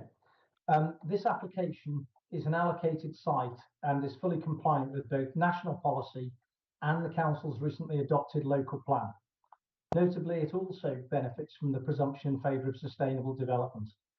The application before the committee can genuinely be described as one of the most well-endowed proposals in terms of housing development in association with community sports and recreation provision and generous areas of green space. In effect, it can be described as landscape-led. No other allocated site in Lenham delivers comparable benefits to this application. This application, in almost identical form, was resolved for approval under delegated powers in July 2020, subject to planning conditions and 106. Unfortunately, the application did not proceed prior to the issuing of the decision notice at that time, because the scheme was then caught by the consultation zone instituted in respect of the Stodmarsh nutrient matter.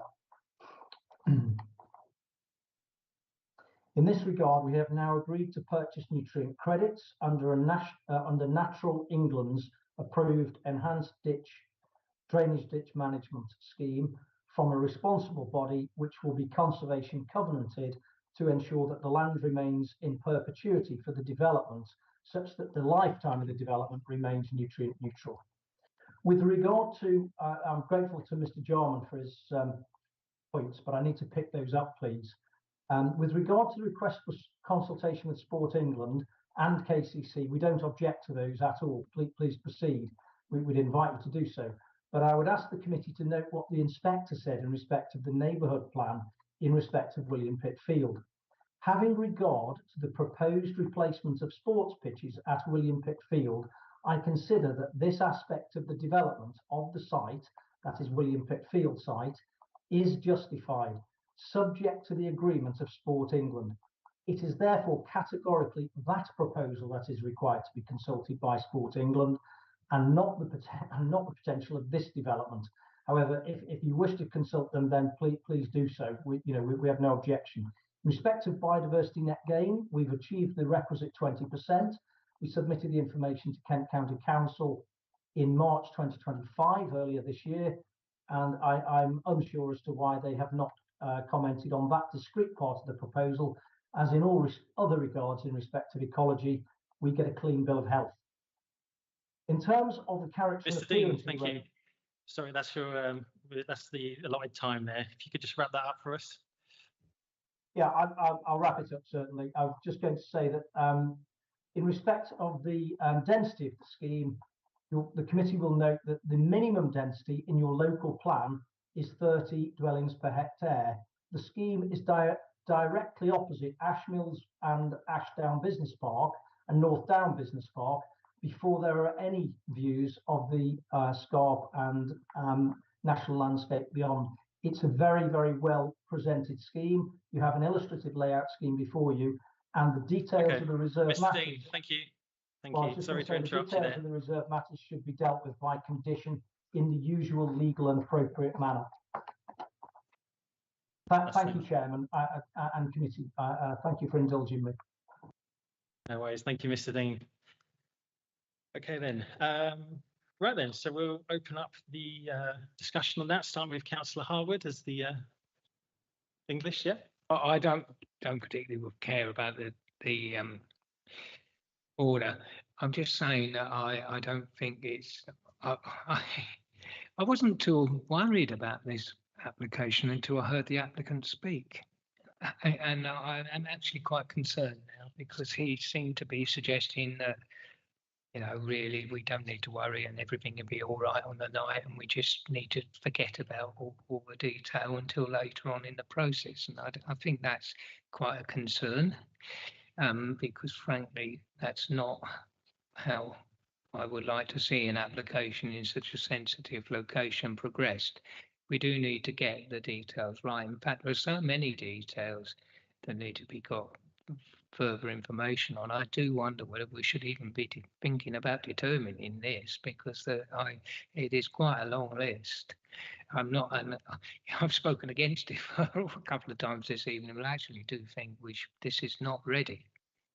And I was particularly perturbed about the dismissal of any suggestion that we needed to consult Sports England, because frankly, we should be on playing field provision, and they're quite likely to want some quite high spec equipment, and for example, floodlights. And so that in itself would raise some concerns and issues that we need to address before we determine an application, or closely in proximity to it, rather than just leaving that to a future date. So I actually would ask Mr. Jarman whether actually the list is so long that we probably should not be determining it. Jarman, if I could respond to that. Yes, I'd go along with that. Yes. Okay, Councillor Harwood. Yeah, I just to add to this, I understand this has been in the system a very long time, but it's been in the system a long time because of the nutrient neutrality issue around Stobmarsh and the Stour, and a tributary of the Stour runs through the site. However, if we perhaps go back to the photographs that show the site and just how open it is, I mean, you couldn't be any more open countryside. It is the definition of open countryside, some distance from the village centre itself. And I am, I'm concerned about the parameters. What do we do around landscaping this site so it doesn't stand out like a sore thumb? The fact that on the section by the watercourse there are lots of reptiles and amphibians and so on. How do we tackle that in terms of the surface water drainage infrastructure, so we don't just kill it all straight away? And how do we landscape the area? But I think actually the housing field next to the old Ashford Road, I think the case officer is right to talk about strengthening the landscaping along the northern edge, along the old Ashford Road, and then that southern end. I'm perhaps less worried about this than the sports provision field, where we're talking about there's a building that's going to go in there, and we've got, as I say, the watercourse running through the middle of the site, and we have no consultation here with Sport England. You know, as a number of my colleagues will know here, Sport England have a very high bar. Staplehurst, for example, you know, they want 3G pitches and they want lighting and so on. You know, if that is the case, that's a very long way south where the sports provision is shown. It's out into really open countryside going to the south. And we also don't know what the buffer distances are going to be along the watercourse. We don't know, you know, how much landscaping is going to go around the edge, because currently nothing is shown. It's just shown there's a bit of kind of amenity grass around the edge of the sports pitch area. But if it's in the middle of that cornfield, we really do need to think about it. And that parameter plan that's been talked about is going to be very long and very detailed. And I do actually think that to deliver a parameter plan, the officers need more guidance. They need Sport England to have told them what they need to replace the existing provision, which is going to be lost. They also need chapter and verse from KCC Ecology on how you handle all the protected species that are on the site. And it's also in proximity to an ancient woodland, just a little bit to the southeast. So it just seems to me that we can't make a decision here tonight, and we certainly cannot delegate so much to a parameter plan, because that's not the way the committee has ever operated before. So I think we need to get this right in terms of the wording, but I will kind of defer to the officers in terms of what we should be agreeing tonight to make sure that we get a scheme that we can actually determine with some clarity. I think, sorry, Chairman, I jumped in. Obviously, I definitely think consult Sports England and KCC Ecology on the 20% BNG, but also I think we need a greater understanding of the parameter plans, not just for the residential, but for the sports pitches as well. So I think at the least, I think the applicant should show that consideration has been given to Maidstone Building for Life 12 and the National Design Guide. I'm particularly concerned with whether or not the density proposed, which in parts had gone up to 31.5 dwellings per hectare, is contextual. And I'd advocate that the applicant does something called what's called a figure ground plan and compares that with nearby development on the eastern side of Lenham to show that it is actually contextual. So in sort of like everyday English, I think they need to be pushed harder on the design, including, like Councillor Harwood said, you know, distances from watercourses and, you know, more information on landscaping, which is fundamental to good design anyway. So.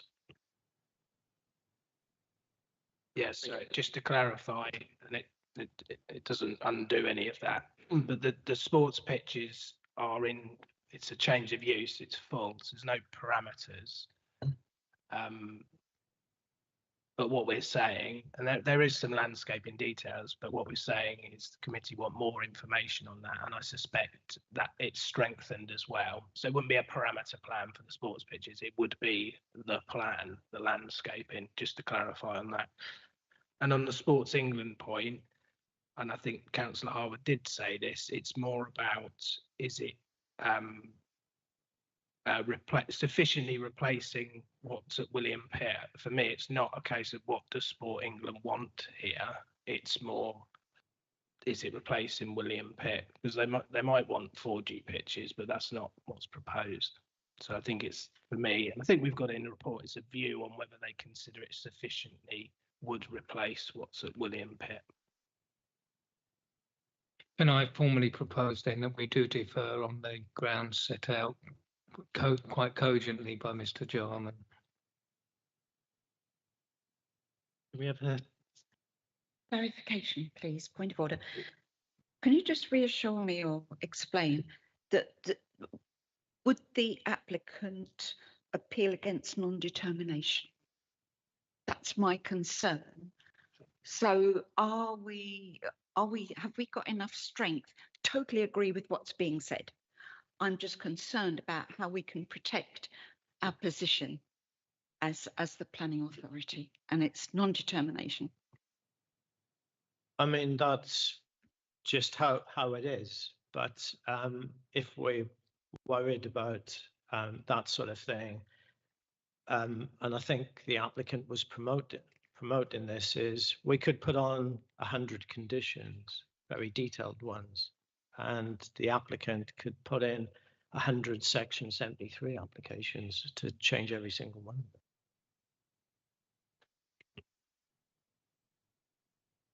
Councillor Summerskill. Reading, I'm confused about the Lenham neighbourhood plan and our new local plan. If that just be clarified, we've got a consistent request for approval from Lenham Parish Council year on year here in the documents, yet their neighbourhood plan doesn't include 100 properties on this site. It's 85. It's a different number. Have they actually been looking at something that's 85 all the time, and this has suddenly come in at 100, or which takes precedence? I presume that new local plan does. It's been 100 from day one. So I guess the parish council are the parish council. I assume they were involved with the plan, but they're just giving their comments as a parish council. But it's been 100 dwellings from day one. Thank you. Would anyone else like to speak on that? Councillor Keita. I think Councillor English has moved for a deferment. I'm happy to second that, and I think we should get on with the vote because we're going round in circles now. And that's fine. I was just going to make sure everyone's had said their piece, and then we'll come back to that. So, as you've said, Councillor Harwood has, Councillor English, sorry, has made the proposition for deferral. And it's now been moved as a point of order to move to the vote. So, can we please? Okay, on the back of that, we'll move to the vote. All those in favour?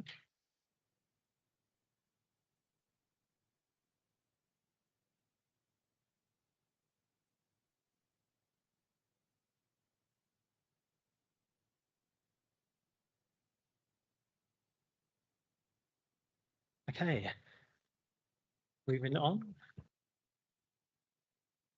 We'll be looking at item 17, Rosebery Gans. I call upon Diane Chaplin, Development Manager Team Leader, to introduce the report.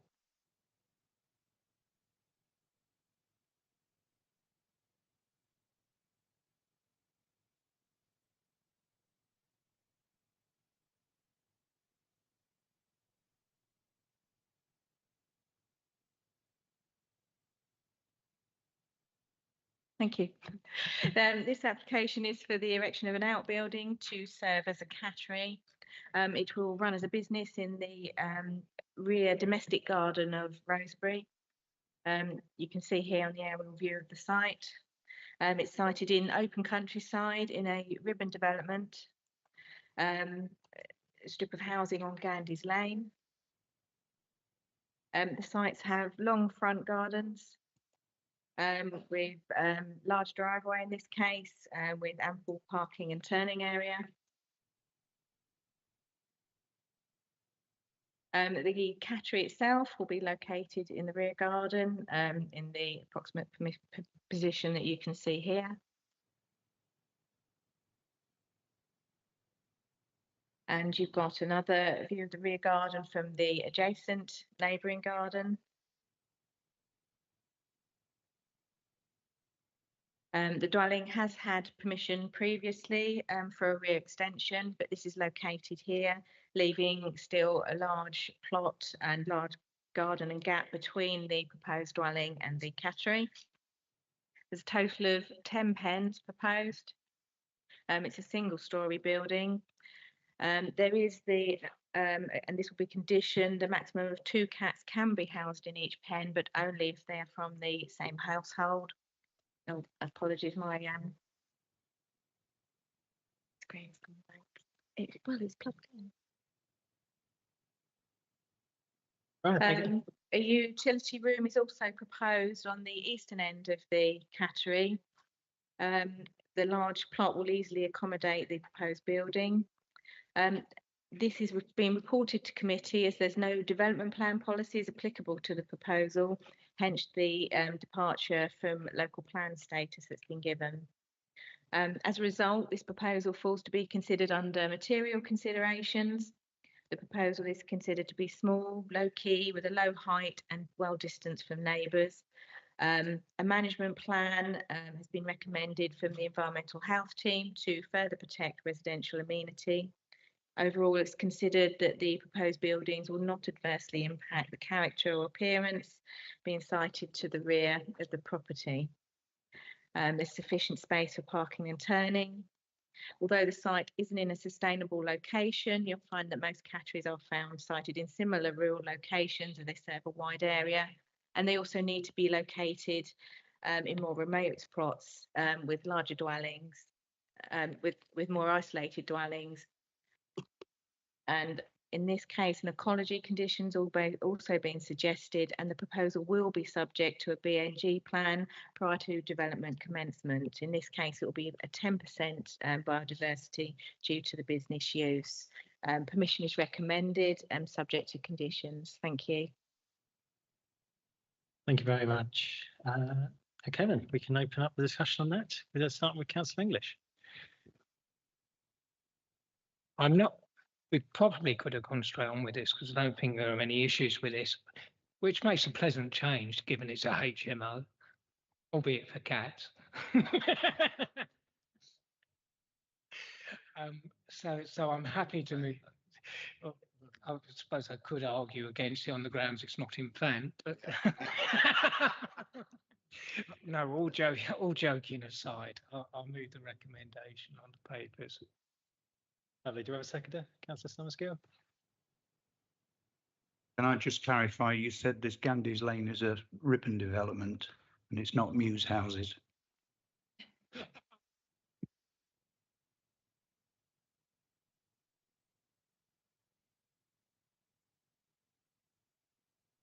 No worries. Thank you, Councillor Summerskill. I have the second there. So, yeah, Councillor Perry, if you'd just like to speak there. Happy to second it. I just want to say I may have to declare an interest because I've lived with a very large black cat for the last 14 years. Yeah, I'm happy to say it provides a useful service as well as cat lovers know. We do have to go away, and catteries are important. So thank you. All right, thank you, everyone. I think we're clear to move on to the voting then. So, all those in favour?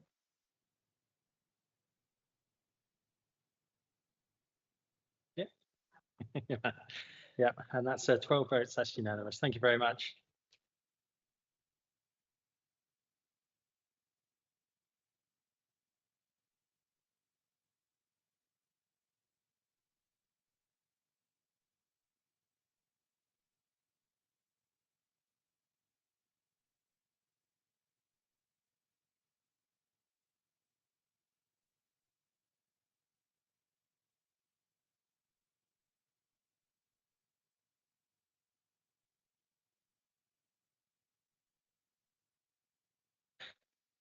All right then, moving on. We're looking at agenda item 19, full land to the rear of 1 Warm Lake Cottages. I call upon Kate Altieri, Senior Planning Officer, to introduce the report.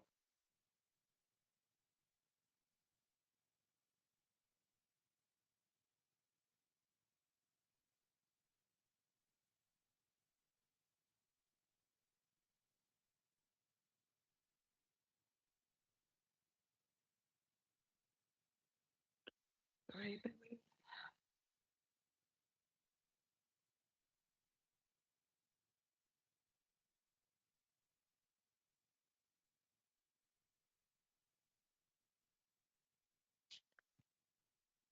right, thank you, Chair. Sorry for the delay there. So this application site relates to the garden of 1 Warm Lake Cottages that already has extant planning permission for the erection of a detached dwelling. The application is being reported to committee at the request of Sutton Valence Parish Council. The current application seeks to amend the approved roof form of the dwelling, including the addition of dormer windows to the rear, along with other minor alterations as set out in the committee report. The proposal will not alter the approved ridge and eaves heights of the dwelling when measured from ground level. The dwelling is to be located in the same position, the external building materials are shown to be the same, and the site access remains as previously approved. As the committee report sets out, the principle for the new dwelling here has been accepted. The proposed minor amendments are not considered to result in significant harm to the character and appearance of the area, and the proposal is deemed acceptable in all other planning respects. It also remains a material planning consideration the council is unable to demonstrate a 5-year housing land supply. On this basis, a recommendation is made for approval, subject to conditions. So just to quickly go through the site. With the application site there on the left. This is the view through Spring Gardens. The house would mostly be out of sight there to the left. Just a comparison of the block plans. Little's changed. Just a comparison of the approved scheme with the proposed and a street view. Thank you. Thank you. I call upon Councillor Trzebinski to speak on behalf of the application.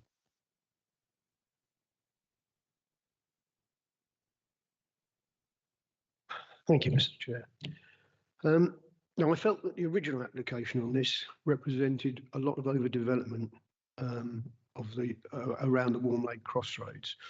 The access to the property is dangerously close to the crossroads. Extra water running off the drive would just exacerbate the floods that happen there when there's heavy rain. But nevertheless, the application went through. The latest variation would again seem to be a little unreasonable due to the impact on the neighbourhood and the neighbouring privacy and the privacy of the neighbouring properties. It's in a row of 4-bedroom houses, and you're going to make this one a 5-bedroom right in the middle. Yeah, I would actually say that it will be out of character, and would say that it should be refused. But what I would ask is if you were to agree it, that you could maybe condition it so that the windows are fixed and frosted. And that would, I think, resolve some of the neighbouring properties' loss of privacy. Thank you.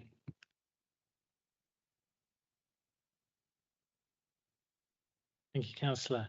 Okay, we'd just like to open the debate. Does anyone wish to speak on this? No? Just to address Councillor Trzebinski's recommendation then, would it be possible to add that type of amendment to the plan, or? Assuming that we're talking about the 2 dormer windows, they're serving a bedroom, and I think it's unreasonable to have them obscure glazed and fixed shut because that's the only sort of outlook that they have.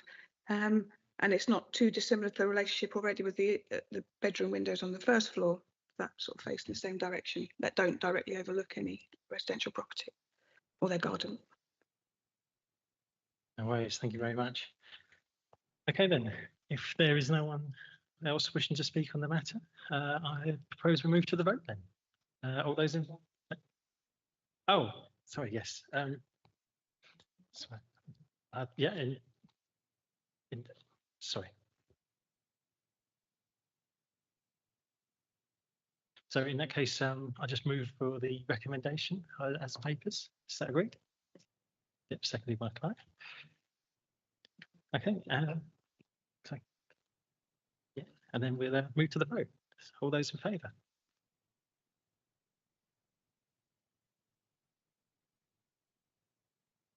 All those opposed? And abstain. Lovely, thank you very much. Right, moving on to item 20 then. Moving on to Full Wimbledon Farmhouse, page 130. I call upon Kate Altieri, Senior Planning Officer, to introduce the report. Thank you.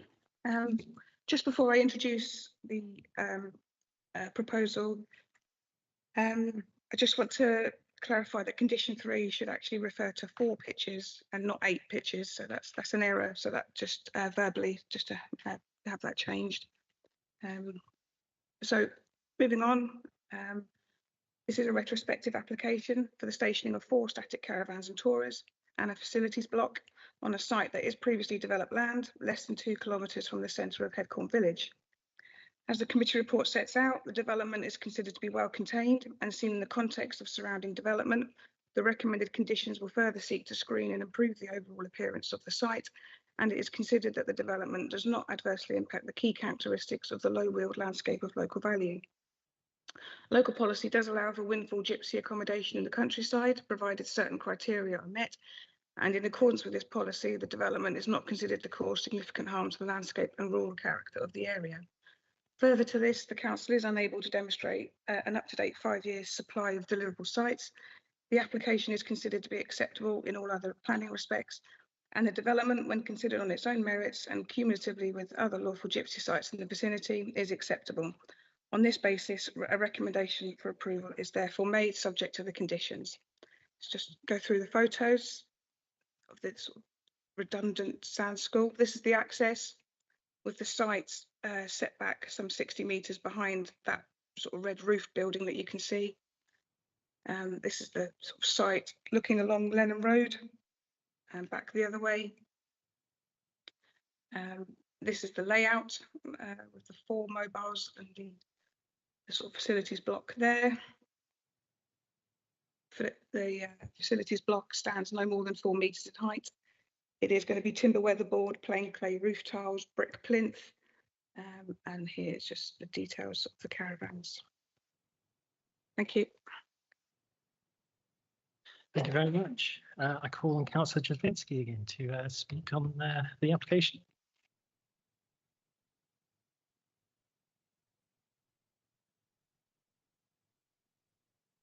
Thank you, Mr. Chairman. It was good to hear Councillor Harwood voicing his concerns about developing open countryside earlier on. Every bank holiday, we're faced with more homes arriving. I've said this before, I don't feel that for the Sutton Valence or Headcorn Sutton Valence ward, we should be looking at any more applications being allowed until the Traveller DPD has been finalised and we know what's going on. The cumulative effect of the numerous sites in such a small area affects the settled community considerably. Other concerns include development of the open countryside and paragraph 25 of the PPTS, which states that local authorities should strictly limit traveller site development in open countryside. The application is also contrary to the countryside local plan policies, SS1 Maidstone Spatial Strategy, SP17 Countryside, DM1 Principles of Good Design, DM15 Gypsy Travel and Travelling Show People Accommodation. This development also directly contravenes at least 5 of the policies detailed in the newly adopted Headcorn local plan. Lastly, I really cannot stress the effect that the explosion in the number of travelling sites in the ward is having on already stretched community facilities such as schools and doctors.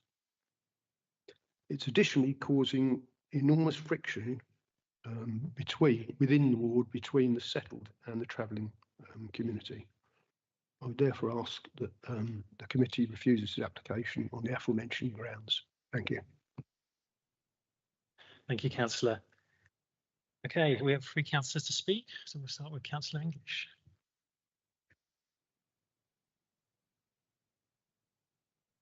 We have been down the road of general refusals for gypsy sites before, despite frequent press releases by governments and vague pronouncements in various circulars. There's not been any particular policy guidance from governments or the High Court as to what constitutes an unacceptable concentration. We and those local authorities that have tried to run the argument for saying enough is enough have always come, unfortunately, and that includes us on the couple of occasions we've done it, a blinding cropper. Those applications, and there aren't that many now, which we do win, are related and to where actual specific harm is done, or where there's issues with flooding or actual significant harm on the landscape. So if we were going to take the landscape issues into account, especially since the change in policy in relation to significant harm, we need to be very, very clear what damage and impact this particular application, not gypsy applications in general in the open countryside, but this particular application is doing. And actually that's true to a large extent with all development in the countryside, with the policy, the significant harm policy, not just gypsy ones. We've been there earlier in this meeting. So I'd be interested if anyone can point me in the direction of what the significant harm is that could not potentially be conditioned with this application, because we're not seeing it at the moment, and Councillor Travinsky did not specifically reference the significant harm from this site, which is what we would need if we were going to review. Thank you, Councillor English. Councillor Harwood. Thank you, Chairman. I mean, essentially, we're operating a tilted balance for gypsy and traveller sites, the same as we are for bricks and mortar housing, except for the disparity is much greater for gypsy and traveller, where we're about 50% awry. So we really need to be certain of our ground in any application where we do feel that the merits or dismerits of that application do rule it out. And I think actually with this one, I mean, it's on a sand menage. It's associated with another cluster of buildings. It is not an extension into the countryside in any way that would cause visual harm to the countryside. And as Councillor English has said, you know, the other issues which are often raised, we know are automatically discounted. And frankly, on its merits, this application, I notice it's one from Mr. Lee, where the conditions do actually get implemented. So you know, we have some other applicants where we know they don't. So I think, frankly, this is compliant. So therefore, I move that we grant permission as per the papers. Thank you.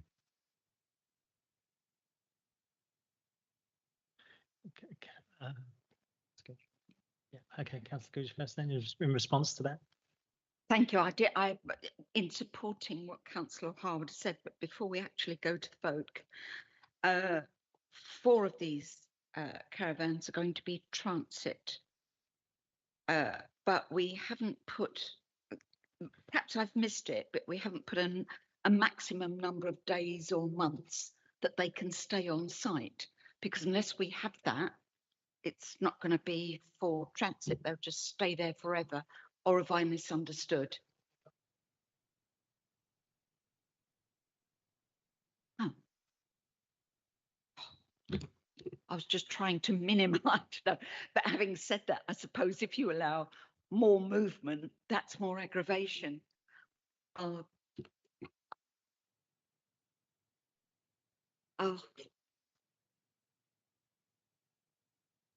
Thank you. Councillor Cleater, sorry to keep you. No, that's fine. I'm just going to reiterate my usual complaints when Mr. Lee submits an application, that it's yet another retrospective one. And I think it would be a lot better for everyone concerned if he actually engaged beforehand, because as usual, we're being presented with fait accompli. That's all I wanted minuting, because it's every single application I've seen has been a retrospective one. Thank you, Councillor. Councillor Summersgill. Yes, thank you. If the officer could just clarify, Headcorn Parish Council have mentioned 2 other applications. Where and how far away are those 2 from this site? So this is Witherden Farmhouse here. So that's what the applications relate to. So they're householder applications. One was for the demolition of a garage workshop. So that's under a householder application.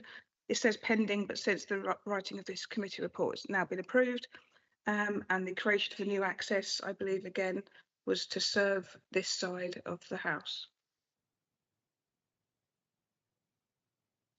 Thank you. Does anyone else have anything to say on the matter? Oh, Councillor Perry. Yeah, I do. I was just saying I have every sympathy with Councillor Zinsky. I know the issues in Headcorn, but as Councillor Harwood quite rightly said, we're in a tilted balance, and also, as Councillor Cleater said, it's fait accompli. I can't think of a single reason why we could, from a planning perspective, refuse this, and so our hands are really tied. I hate these retrospectives. I agree. It always gives me the feeling that the system's being used, but we're stuck. And if we try and do the thing and say we refuse this, it's going to go to an inspector who will approve it. I think I'd not bet my house on it, but fairly close to that. So we just don't have a choice. It's frustrating. It really, really is, I think, but that's the way it is at the moment. And so we have to live with it. Thank you, Councillor Perry. And on the back of that, if we have no amendments, Councillor Spooner, sorry. Just one quick last comment. Wholeheartedly agree with what Councillor Swinsky and Councillor Perry have said. Our hands are tied until national legislation or national guidance changes.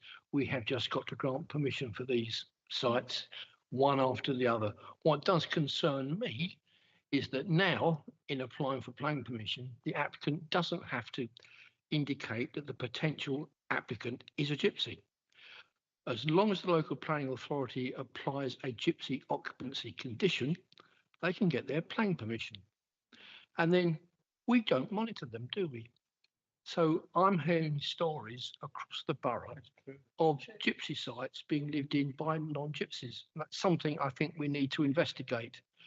But absolutely true, we can't refuse these. If you look at the appeals list, if you look at number 4, change of use of land for siting of 2 covered, we refused it against officer's advice, and it's been allowed on appeal, and happens time and time again. It is very, very upsetting. Thank you. Okay then. Thank you, councillors, for your comments. Do we have anything further on that matter at all? If we don't have any amendments going towards this, we have a proposal by Councillor Harwood. Do we have a seconder? Councillor English. I will now move that we go to the vote with the conditions in the application. All those in favour?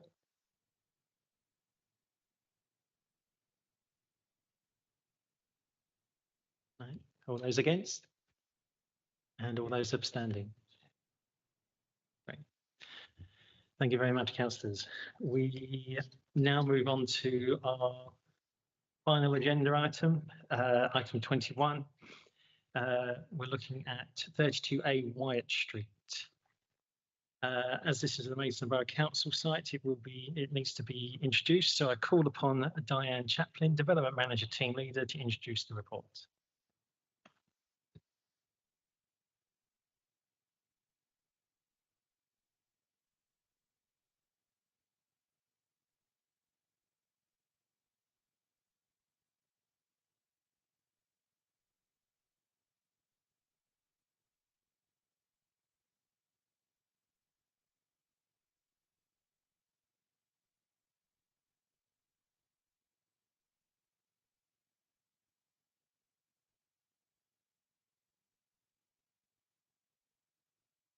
The proposal itself is for the replacement of 2 UPVC windows, one on the front elevation and one on the rear, with timber replacement, with timber joinery.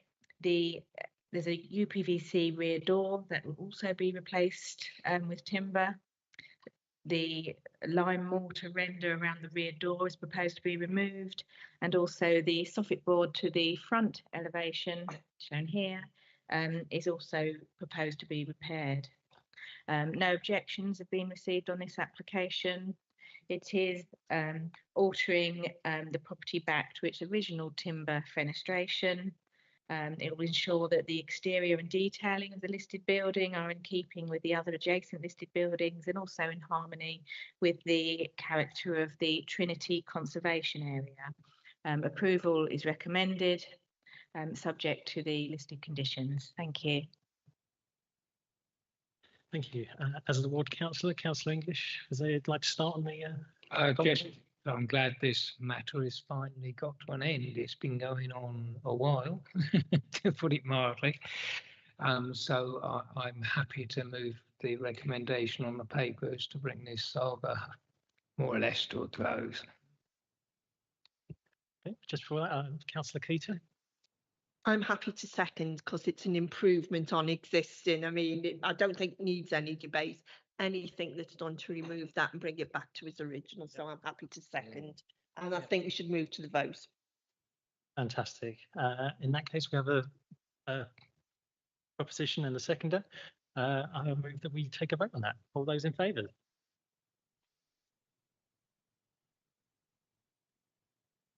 That's unanimous. Thank you very much. That's addressed all the main planning issues. We just finally have item 22, the appeals list. Just call upon Bob Jarman, Head of Development Management, to introduce the report. Nothing specific to say apart from mixed bag in terms of results. Thank you. Thank you. Does anyone have anything to address, Councillor English? Just like to thank officers for their hard work on an actual rarity, a successful defence of an appeal on a refused HMO.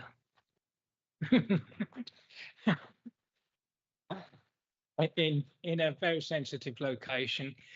This was essentially an issue on heritage grounds, with the effect on the listed buildings next door, the Coral Arms houses. A lot of local residents have been involved in making representations. It's been a very long process because the appeal took a long time to determine, but thank you for the officers who were involved in that robust defence, and I think it's worth flagging up.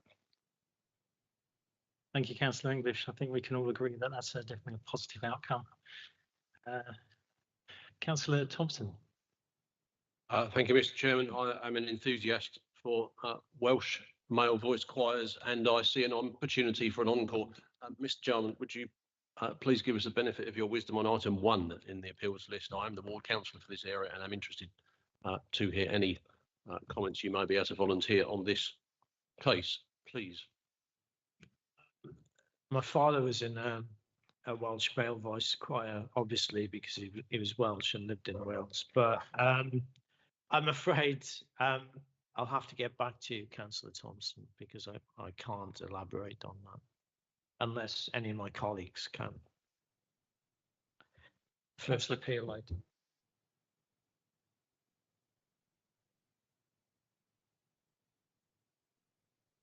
This one.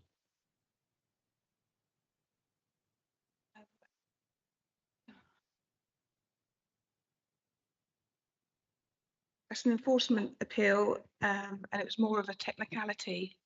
I can't remember the details specifically, but it's not allowing a G&T site. It was a notice was served, but I think it was served incorrectly. But there's a current application on the site for the unlawful gypsy accommodation that's there. Thank you, Kate, and Rob, very grateful to you also. Thank you, Councillor Cleater.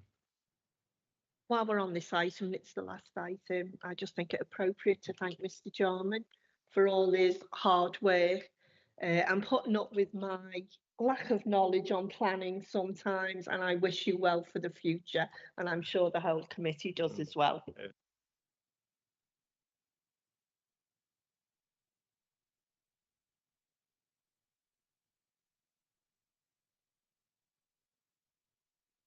Chairman, am I allowed to say some self-indulgent words? Absolutely. Absolutely. Thank you for all your kind words, written and oral. I'll try and be as quick as possible, and hopefully this doesn't go too much astray. So, many years ago, I was a rude boy. That's somebody who's into ska music, wears Harringtons, but not like Stevens. Two-tone. And my life sort of came to an end when the Specials broke up, really.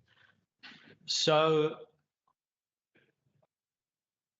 I'll park that for a moment, because a lot of people in the last few months have said, Rob, why did you get into town and country planning?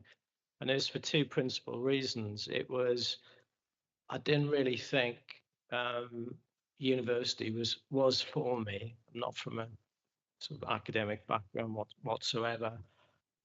And by the time I had enough courage to apply for, in my case, polytechnics and universities, there were only a few prospectuses left because everybody else had nicked them.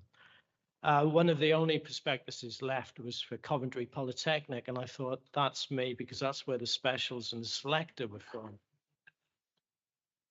So, yeah, after the release of more Specials, I thought, what can I be next?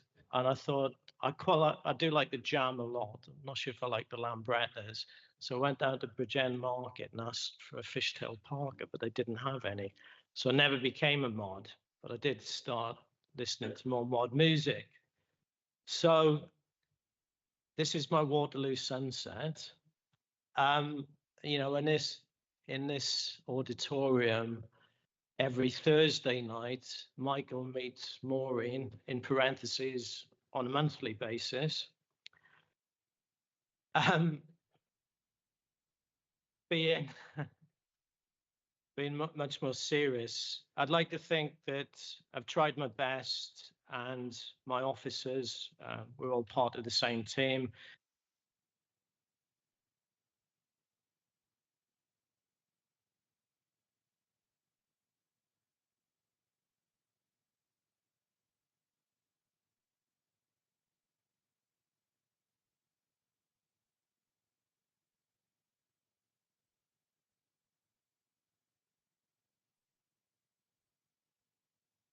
And lastly, it's been an absolute pleasure and honor to work with you all, and I wish you all the best for the future.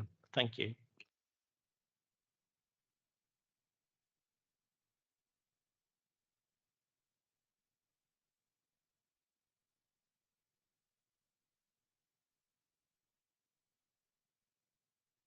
Could I just move a vote of thanks for Mr. Jarman's great taste in music? And that he's not left this place as like a ghost town.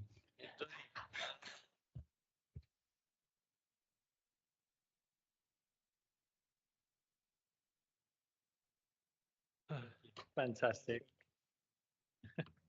Right, well, thank you very much for that. We can all agree that we're going to miss Rob Jarman in these meeting halls going forward. I'd just like to thank you for your support, especially in today's meeting as my first chair. It's been definitely been an experience. I'd like to thank everyone. Councillor Heater, before we finish. Can I just give actually a vote of thanks for you for chairing this meeting so well, and we finished early as well for us.